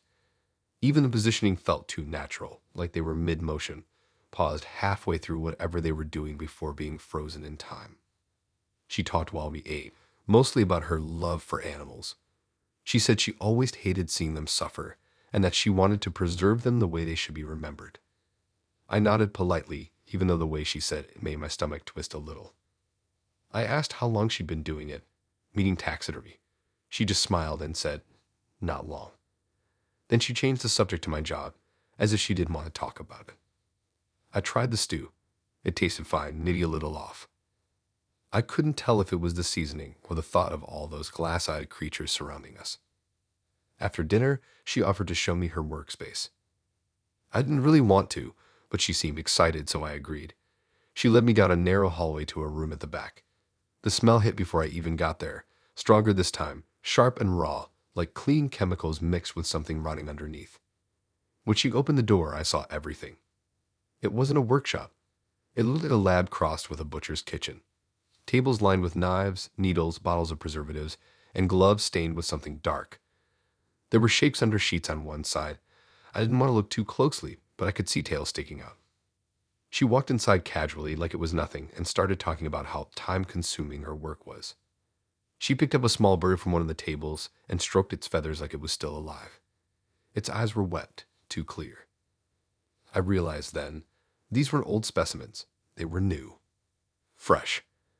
The fur wasn't faded or dusty. The smell wasn't just from chemicals. The rabbit on the counter still had a faint pink tint to its ears. My throat tightened. I asked when she'd started doing this, trying to sound casual, but my voice came out strange. She said it started with one of her cats who passed unexpectedly. She wanted to keep him close, so she taught herself how to preserve him. Then she laughed. Quiet, too long. She said once she started, she couldn't stop. She said she couldn't stand seeing something beautiful disappear. I stepped back slowly, pretending to admire the room, but I was already thinking about the door, the hallway, how fast I could get out. Then I saw the corner of the room I hadn't noticed before, a small cage draped in a cloth. It moved. I froze. She followed my eyes, still smiling. Said something about how some of them take longer to prepare. I wanted to leave right then. My hands were shaking so bad I nearly dropped my drink when she offered to pour me another. I said I needed to use the bathroom instead. She pointed to the door down the hall, still smiling that soft, empty smile. The second I stepped in the bathroom, I locked the door and grabbed my phone. No service. I tried the window, painted shut. My heart was pounding so hard I could feel it in my throat. I looked around. Everything was spotless, just like the rest of the apartment. Except the shower curtain. Something dark stained the bottom bench. I didn't wait. I unlocked the door quietly, crept down the hall, and went straight for the front. She called my name once softly, but I didn't look back. I opened the door and ran until I hit the street. When I finally stopped, I realized my hands were shaking so much I could barely hold my phone. I called a cab, gave them the nearest landmark I could see, and waited under a flickering streetlight. I didn't sleep that night. The next day, I told a friend about it. He didn't believe me at first, said maybe she was just a collector. I showed him her profile, but it was gone. No account, no messages. A few days later, curiosity got the best of me. I drove back to the same street. The apartment number she gave me was still there, but when I asked a neighbor, it said it had been empty for months. No one had lived there since the last tenant, a girl who used to take in stray animals. The neighbor said they complained once because of the smell that came from her place at night. They said the landlord found the apartment spotless when she left, except for a single note on the counter. It said, I couldn't keep them all, so I took what mattered.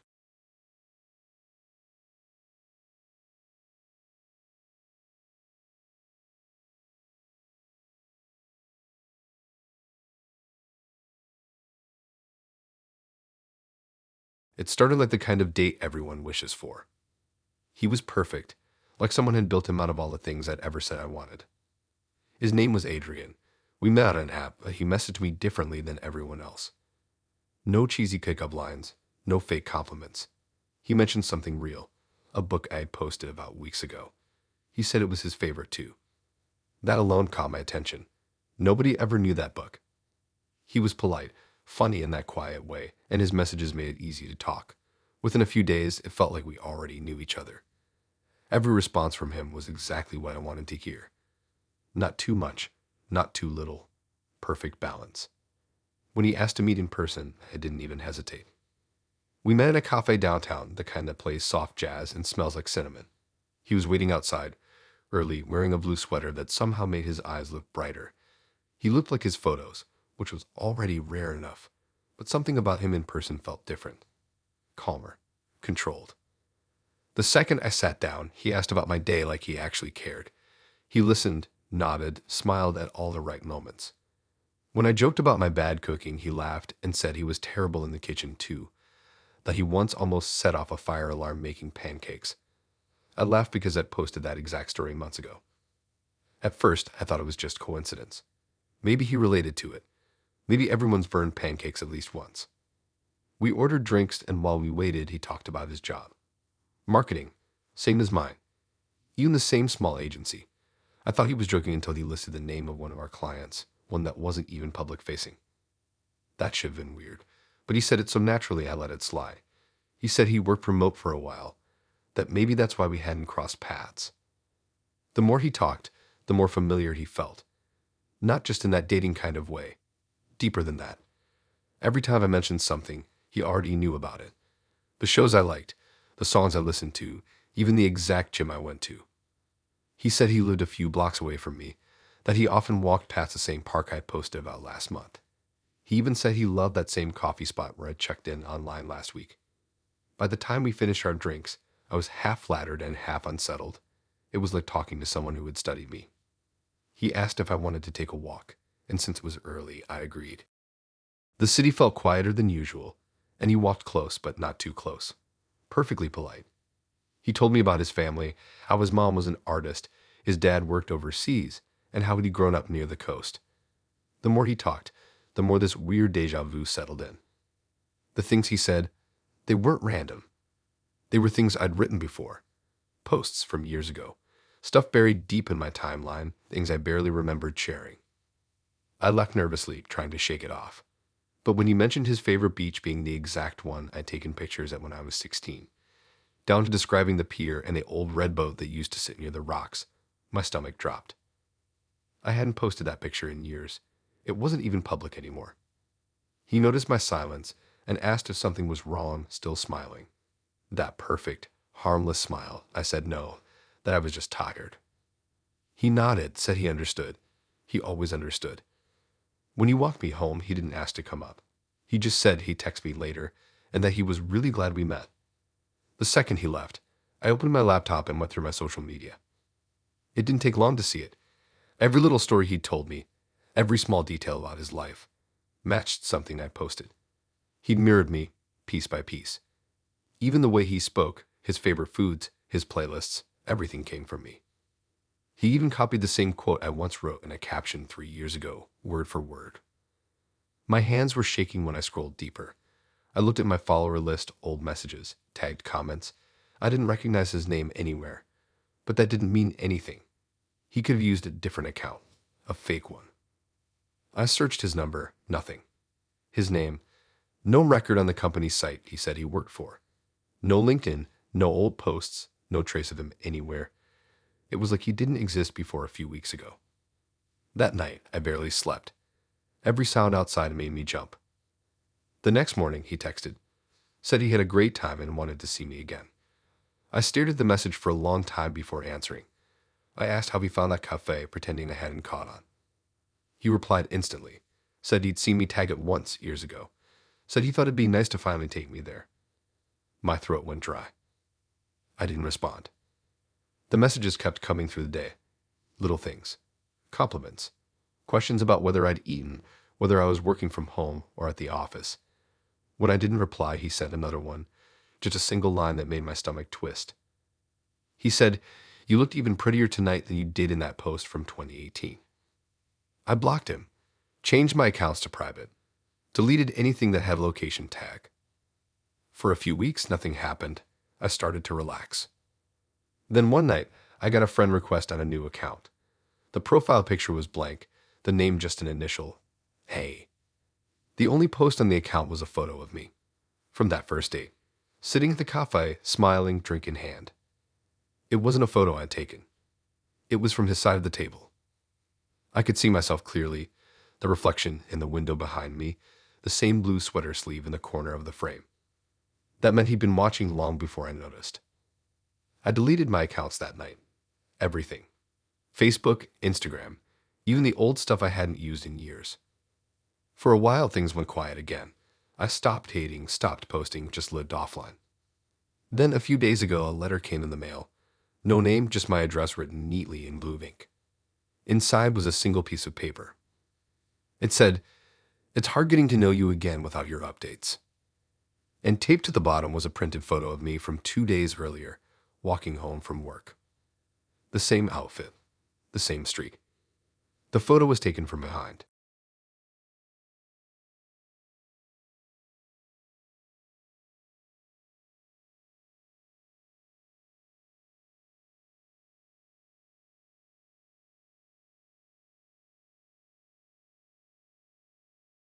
It started like most things do, normal. We'd been talking for months. Her name was Emily. She found me at a local meetup app, nothing sketchy. Her profile looked real, a few selfies, some group photos, an old graduation picture. She was funny, sarcastic in the same way I was, and easy to talk to. We texted every day.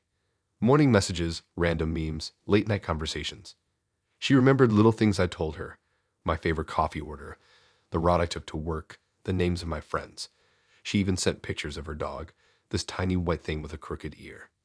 After a while, it started feeling real. She'd send voice notes, short and casual, saying things like how her day went or how tired she was after work. Her voice was soft, a little low, but always calm. When we finally planned to meet, I was excited. Nervous, but mostly excited. We agreed on a small diner halfway between our neighborhoods. I told my friends about it. I even sent them her Instagram, just in case. It all checked out. Nothing weird. Just a normal girl who liked coffee, horror movies, and hiking. The day came. I got there 10 minutes early like always. She texted me saying she'd be there soon. Then someone walked in. At first, I thought it was her. The hair was right. Dark, shoulder length, parted the same way. She even wore a jacket like the one I'd seen in her photos. But the face, it wasn't her. It wasn't anyone I recognized. She smiled like she knew me though, walked right over, called me by name, and sat down like we'd done this 100 times. I didn't say anything at first. I was too confused. Maybe Emily sent a friend. Maybe she got sick or something. But this woman, whoever she was, didn't act like a stranger. She talked like Emily. The same tone, same phrases. She asked about my job, mentioned my coworkers by name, talked about my friends, even brought up the new apartment I just moved into. That's when my stomach started to twist. I asked how she knew all that, tried and keep my voice calm, but she just smiled. Said she knew me better than anyone else. I laughed awkwardly, thinking she was joking, but she wasn't. She started listing things, personal things, my old street address, my brother's school, the name of the cafe I went to every morning. She even mentioned my dog, who had died years ago. I froze. I hadn't told anyone about that. Not even online. I checked my phone under the table, opened our chat. The messages were still there. Emily was still texting me. She just sent a selfie saying she was running late. The woman across from me smiled wider when she saw me looking at my screen. Said something about how she liked that picture, how it turned out better than the others. That's when it clicked. She wasn't Emily. She was pretending to be. My hands were shaking, but I tried to stay calm. I told her I needed to use the restroom, stood up slowly, and walked toward the back of the diner. My heart was beating so hard I could feel it in my throat. I pulled out my phone and checked Emily's Instagram again. Gone. The account didn't exist anymore. Every photo, every message, gone. I went to the counter and quietly told the waitress I had an emergency and needed to leave through the back. She didn't ask questions. I walked out through the kitchen and out the rear exit. My car was parked a block away. When I looked back toward the diner, I saw her standing in the window staring straight at me. I got in my car, locked the doors, and drove without thinking. I didn't go home right away. I drove around for half an hour trying to calm down. When I finally pulled into my driveway, it was dark out. My phone buzzed. A new message. It was from an unknown number. The message said, "You left your jacket at the diner. I'll drop it off." I looked at the passenger seat. My jacket was sitting right there. I turned off my phone. The next morning, I went through everything again, trying to make sense of it. Every message, every photo, gone. But I remembered details too clearly. There was no way I imagined months of conversation. I called the diner, asked if anyone had seen her. The woman on the phone said no one matching that description came in last night except me. That didn't make sense. I checked my phone history. No number saved as Emily. Just one long string of digits that now said, disconnected. That night, I couldn't sleep. I kept hearing noises outside, soft ones, like footsteps on gravel. Around midnight, I looked out the window and saw a car parked across the street. No lights, no movement, just sitting there. It stayed for hours. The next morning, it was gone. For a few days, everything went quiet. No messages, no weird sightings. I started to think maybe I'd been paranoid, that maybe someone catfished me for attention. But then a letter came in the mail. No return address, just my name written in perfect handwriting. Inside was a photo. It was me, sitting in my car the night I left the diner, taken from across the street. There was a note underneath. It said, "I like your new curtains better than the old ones." My blood went cold. I checked the house. Every door locked, every window shut. But the note wasn't lying. I had changed my curtains a week ago. I hadn't posted about it. Hadn't told anyone. That night, I heard something outside again. Soft, rhythmic taps against the side of the house. I turned off the lights and looked through the blinds. Nothing. Just darkness. Then my phone lit up. A video call request from an unknown number. I didn't answer. It rang again, then again. On the fourth call, a text came through. It said, "You shouldn't keep ignoring me. I missed you at breakfast today." I hadn't gone out for breakfast that morning. I stayed home. I deleted every app, changed my number, even went to the police. They said there wasn't much they could do without proof. They suggested I stay with someone for a while. So I moved in with a friend for a few weeks. The messages stopped. The photos stopped. Everything just stopped. Then one night, I got home from work and saw something on the doorstep. A small box. Inside was a phone, my old one. The one I replaced months ago. The one I thought I lost. The screen lit up when I picked it up.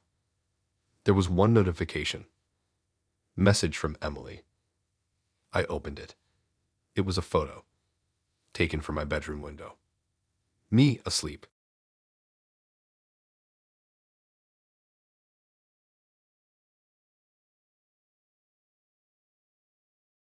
When he told me he was a sculptor, I thought it was cool, not creepy. His name was Daniel, and he seemed like one of those quiet, artistic guys who actually listened when he talked. We met on an app, and unlike most people, he didn't come off weird or pushy. He messaged about art galleries, music, how he found beauty in stillness. I didn't know what that meant, but it sounded poetic. We decided to meet at his studio instead of a restaurant. I figured it was fine. It wasn't far from town, and I always liked seeing creative spaces. He said he was working on a piece and wanted me to stop by, maybe model for something small. I thought he meant a portrait sketch or something harmless. The drive was longer than I expected. His studio was at the edge of a wooded area, down a narrow road that barely fit 2 cars. By the time I pulled up, the sun was setting, and the building looked more like an old farmhouse than a workspace. The windows were big but covered from the inside, and there was a single light glowing behind the curtains. When he opened the door, he smiled like he'd been waiting there for hours. He looked exactly like his pictures. Tall, dark hair, quiet eyes that seemed to look through you instead of at you.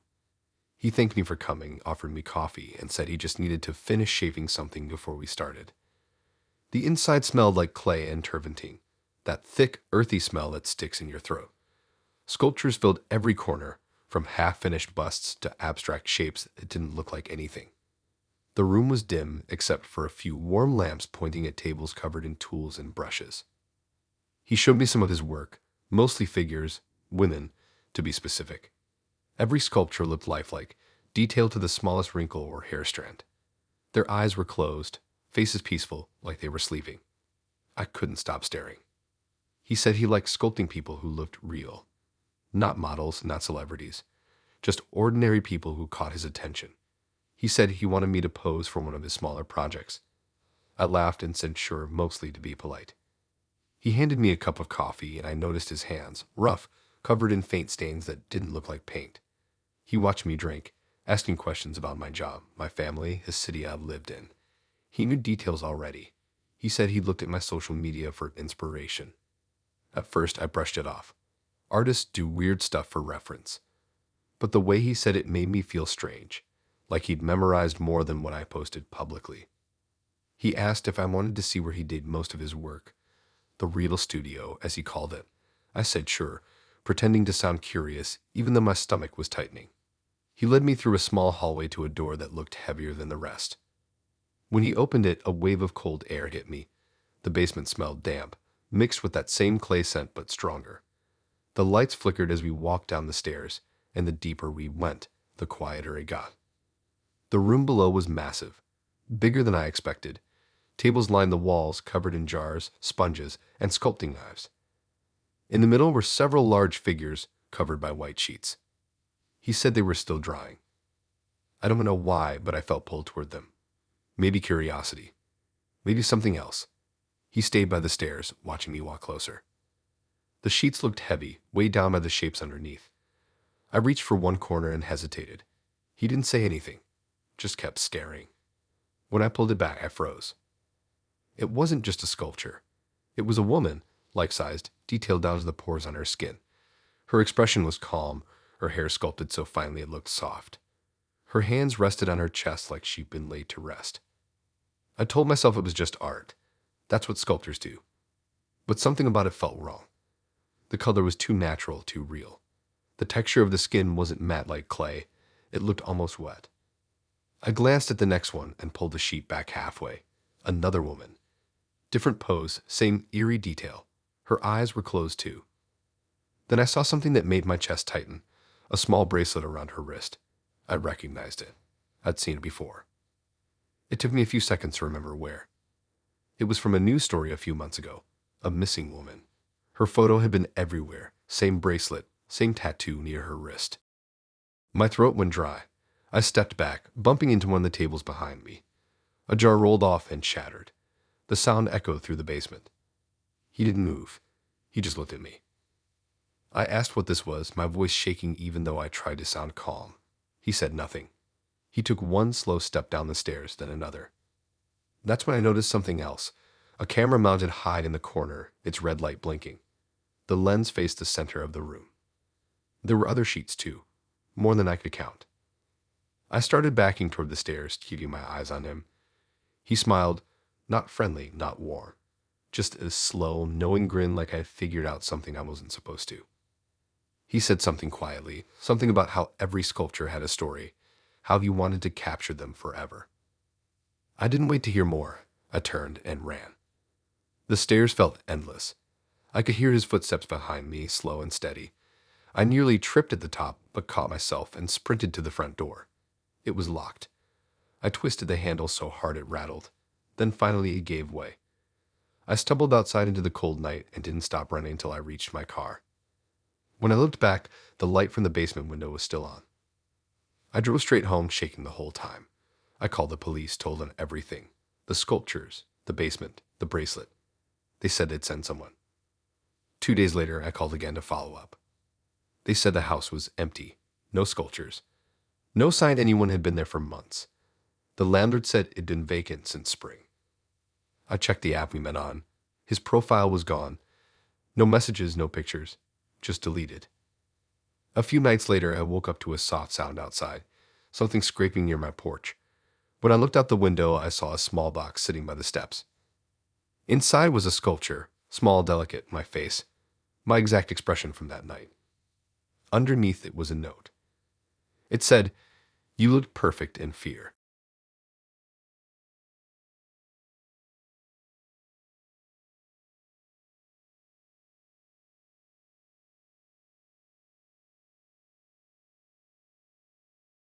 I met her on a random Tuesday night. She wasn't like the other people I'd gone out with. She had this quiet confidence, the kind that made you want to listen when she talked. Her name was Lacey. She said she worked as a nurse, which kind of explained the calm, soft tone she had. Always collected, always saying the right thing. We talked for weeks before meeting up. She wasn't pushy. She didn't overshare. Just sent these simple, thoughtful messages, like she knew when to disappear and when to pop back in. That made her feel real, balanced. When we finally met, it was at her apartment, her idea. She said she'd cook. Said she wanted to make something personal. Normally, I'd never go to someone's place on a first date, but she sounded so normal, and honestly, I was tired of loud bars and fake small talk. Her building was one of those older ones, tucked behind a grocery store, where all the hallways smell like dust and old coffee. Her door had this weird little charm hanging from it, some glass bottle with dried flowers inside. When she opened the door, she smiled like she'd been waiting for me all day. Her place was spotless. Every surface gleamed. The kind of clean that didn't just look tidy. It looked intentional, like every item had a purpose. There were small plants lined on her windowsill, and the air smelled faintly of lavender. She made pasta, poured wine, played music that sounded like something from a 90s movie. I can't lie, it felt perfect. She was funny, charming, and knew how to make eye contact without it feeling forced. She told me little stories from work about her patients, about the stress of night shifts. After dinner, I excused myself to the bathroom. Not because I really needed to go, but because I wanted a second to breathe. Everything felt so perfect it almost didn't feel real. Her bathroom matched the rest of her place, organized to the point of obsession. Towels folded perfectly, toothbrush in a holder, no clutter anywhere. Then, without really thinking, I opened her medicine cabinet. It wasn't because I was nosy. It was just one of those instinctive things people do, like glancing in the fridge when you're bored. The first thing I saw was the labels. Dozens of small orange pill bottles, lined up in perfect rows. At first, I thought she must have been organizing for work. Maybe she kept spares for patients or something. But when I looked closer, I noticed every bottle had a name on it. None of them were hers. They were all men's names. I froze. There wasn't just one or two. There were maybe 15, maybe more. All different names. All neat handwriting, all different dates. Some recent, some old. And the pills weren't the same either. Some were white tablets, some capsules, some small and blue. A few had the prescription details scratched off. My chest got tight. I tried to rationalize it. Maybe she was collecting them for a project, or maybe she just reused old bottles. But none of it made sense. I looked at one more. The label said, Andrew, dated 3 weeks ago. She told me earlier that she hadn't dated anyone in months. I shut the cabinet quietly and stared at my reflection. My hands were shaking a little. I tried to calm myself down. Maybe it was fine. Maybe I was overreacting. When I stepped back into the living room, she was sitting on the couch, smiling softly. The light seemed dimmer now, or maybe I was just hyper-aware of everything. She asked if I wanted dessert. I said I wasn't really hungry. She tilted her head slightly, that calm smile still there. Said something about how I looked pale, asked if I was feeling okay. I mumbled something about being tired from work. She didn't press it. She just offered to wrap up food for me and take home. When she turned to grab the containers, I looked toward the small shelf near her kitchen. There were more bottles there, decorative ones, colored glass, all labeled with neat tags. I couldn't read what they said, but the handwriting looked the same as the labels in her cabinet. That was when I decided to leave. I thanked her for dinner, made up some excuse about an early meeting, and promised I'd text when I got home. She hugged me, slow, tight, too long. Her perfume was sweet but strong, the kind that stays on your clothes. When I got to my car, I realized my hands were still shaking. I kept replaying the names in my head. Andrew, Tyler, Mark, even one that said David. I didn't sleep that night. The next morning, I couldn't help myself. I searched her name online. There wasn't much. A few work records, a Facebook page she hadn't used in years. But when I searched missing men in the area, something caught my eye. A guy named Andrew had gone missing 3 weeks ago. The same first name as one of the bottles. I clicked the article. His photo popped up. He looked familiar. I scrolled down. He was smiling in front of a coffee shop, the same one I met Lacey in the week before she invited me over. I felt sick. I kept scrolling, looking at the other cases. Different men, all around the same age, all about missing within the past year. None of them found. That night, I got a text from her. It said, "Had a really nice time last night. You left your jacket here. Come pick it up whenever." I stared at it for a long time before replying. I told her to toss it, that I didn't need it back. She replied a minute later. "It's okay. I already folded it for you." And that was the last time I texted her. A few days later, I went to the police. I told them about the bottles, the names, everything. They took notes but didn't seem too convinced. They said unless there was actual proof she was involved, they couldn't do much. A week after that, her number stopped working. Her apartment was empty. They said she'd moved out overnight. I drove by the building once after that. The glass charm was still hanging from her door, the one with the dried flowers. Someone new lives there now. But sometimes I still get texts from random numbers with no name. Each one just says the same thing. You forgot your pills.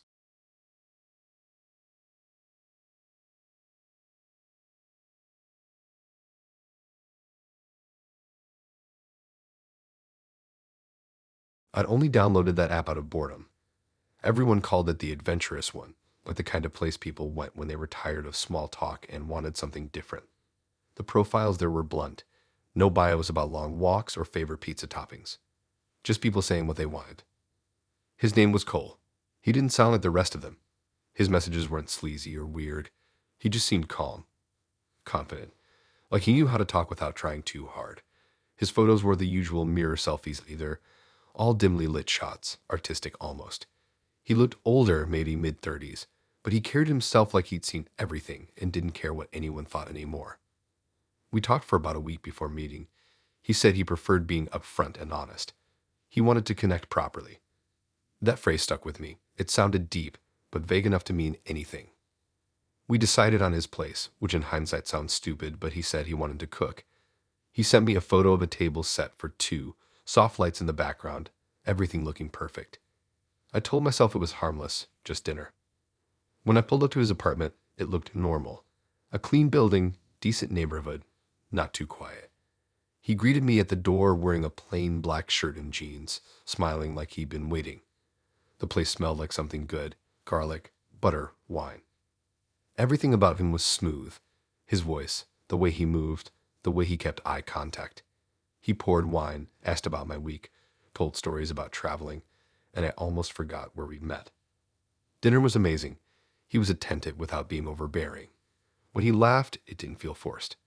He complimented me in that subtle way that made you second guess if it was really a compliment.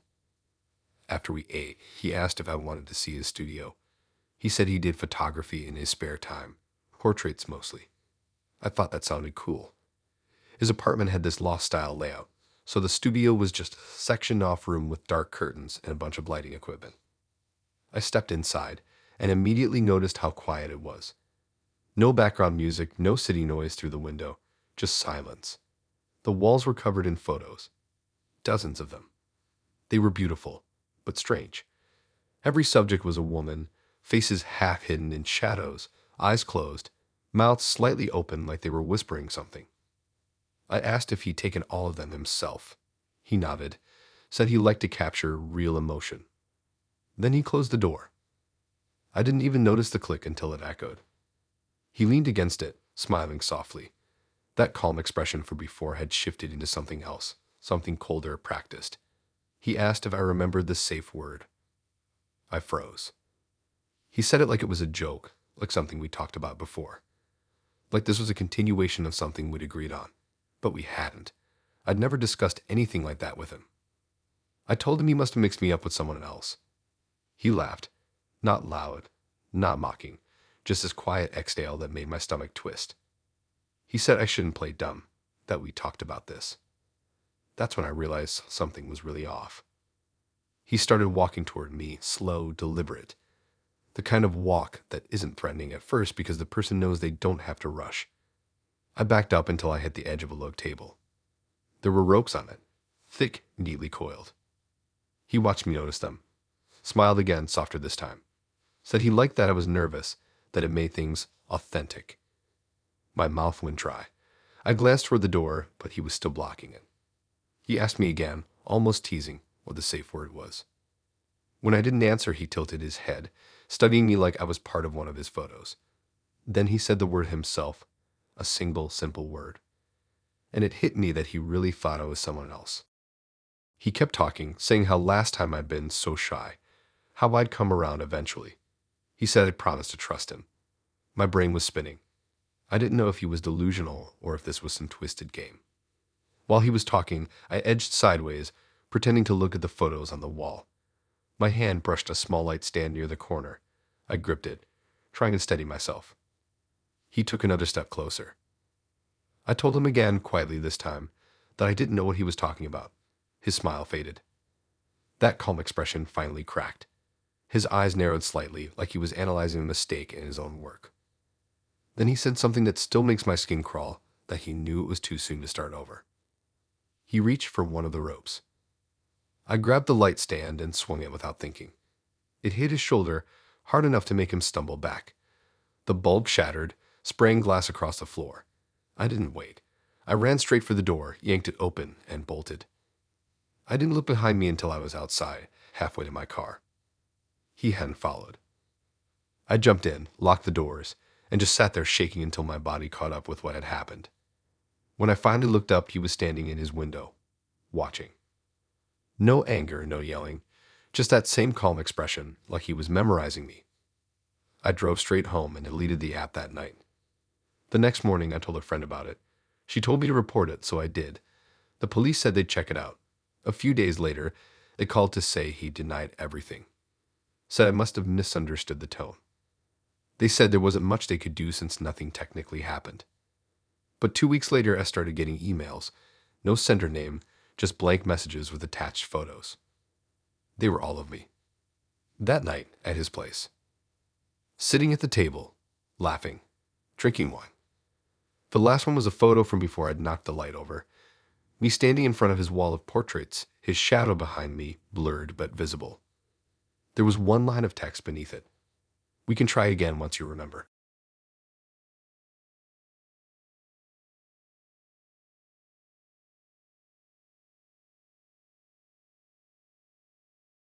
It was one of those nights that just felt easy.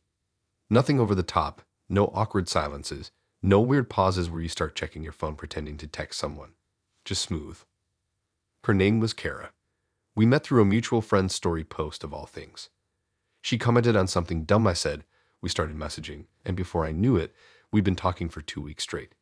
She was funny, sarcastic, had that kind of confidence where she didn't care if she looked a little stupid.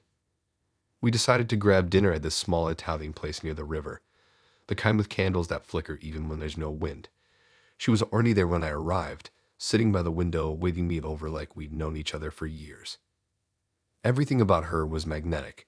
The way she laughed too loud at her own jokes, how she tilted her head while listening like she was really paying attention. I remember thinking it didn't feel like a first date, more like we'd skipped to the part where everything's comfortable. We talked for hours, about dumb stuff mostly, pets, bad jobs, weird people we'd met online. She told me she was into photography, said she liked capturing moments that felt alive.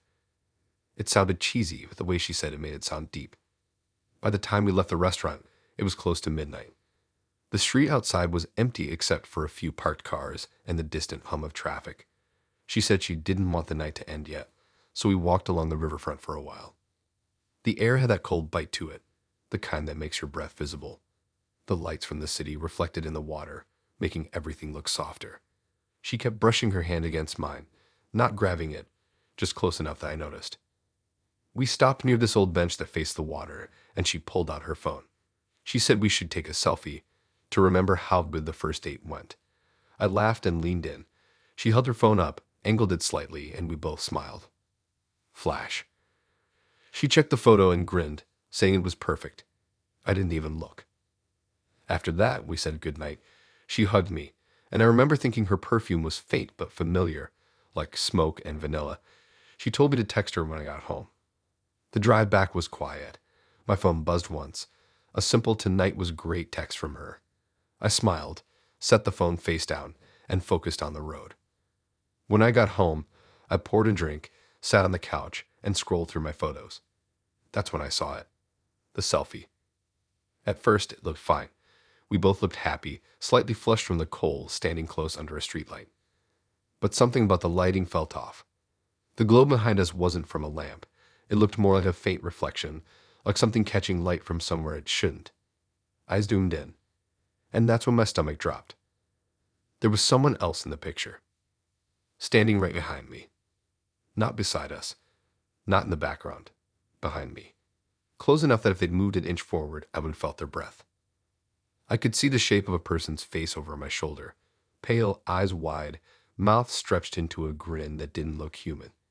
The teeth looked too long, too straight, like something stretched over their gums. The worst part, the expression wasn't blurry like you'd expect in the dark. It was clear, crisp, like they'd been the main focus of the photo. I stared at it for a long time, trying to convince myself it was some trick of the light or a reflection in the window behind us. But there hadn't been any glass nearby. We were standing next to the river, nothing but water and open air. I went to check her profile, but it was gone. Completely deleted, not just unmatched, erased, like she'd never existed. That's when my phone buzzed again. Another message. No text this time, just the same photo. Except it looked different now. I was the only one in it. No Kara. No one smiling next to me. Just me standing alone, staring into the camera with that same faint glow behind me, and the shadow of a hand on my shoulder. I froze. My heart started pounding so hard I could hear it. I checked the timestamp. It said it was taken 2 minutes ago. But I hadn't left the couch. I looked at the front door, the windows, everything locked. The apartment was dead quiet. The only sound was my breathing. I turned the lights on, walked through every room, checking closets, under the bed, the bathroom. Nothing. I told myself maybe the photo had glitched. Maybe some kind of software bug had replaced it. Then the phone buzzed again. Another photo. This one wasn't from the date. It was me sitting on my couch, the same couch I was on right then, looking down at my phone. The photo had been taken from behind. There was no one else in the room. I dropped the phone, ran to the door, and yanked it open. The hallway was empty.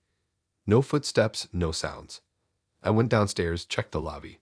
Nothing. When I came back up, the phone was on the floor where I'd left it, screen still lit. A new message.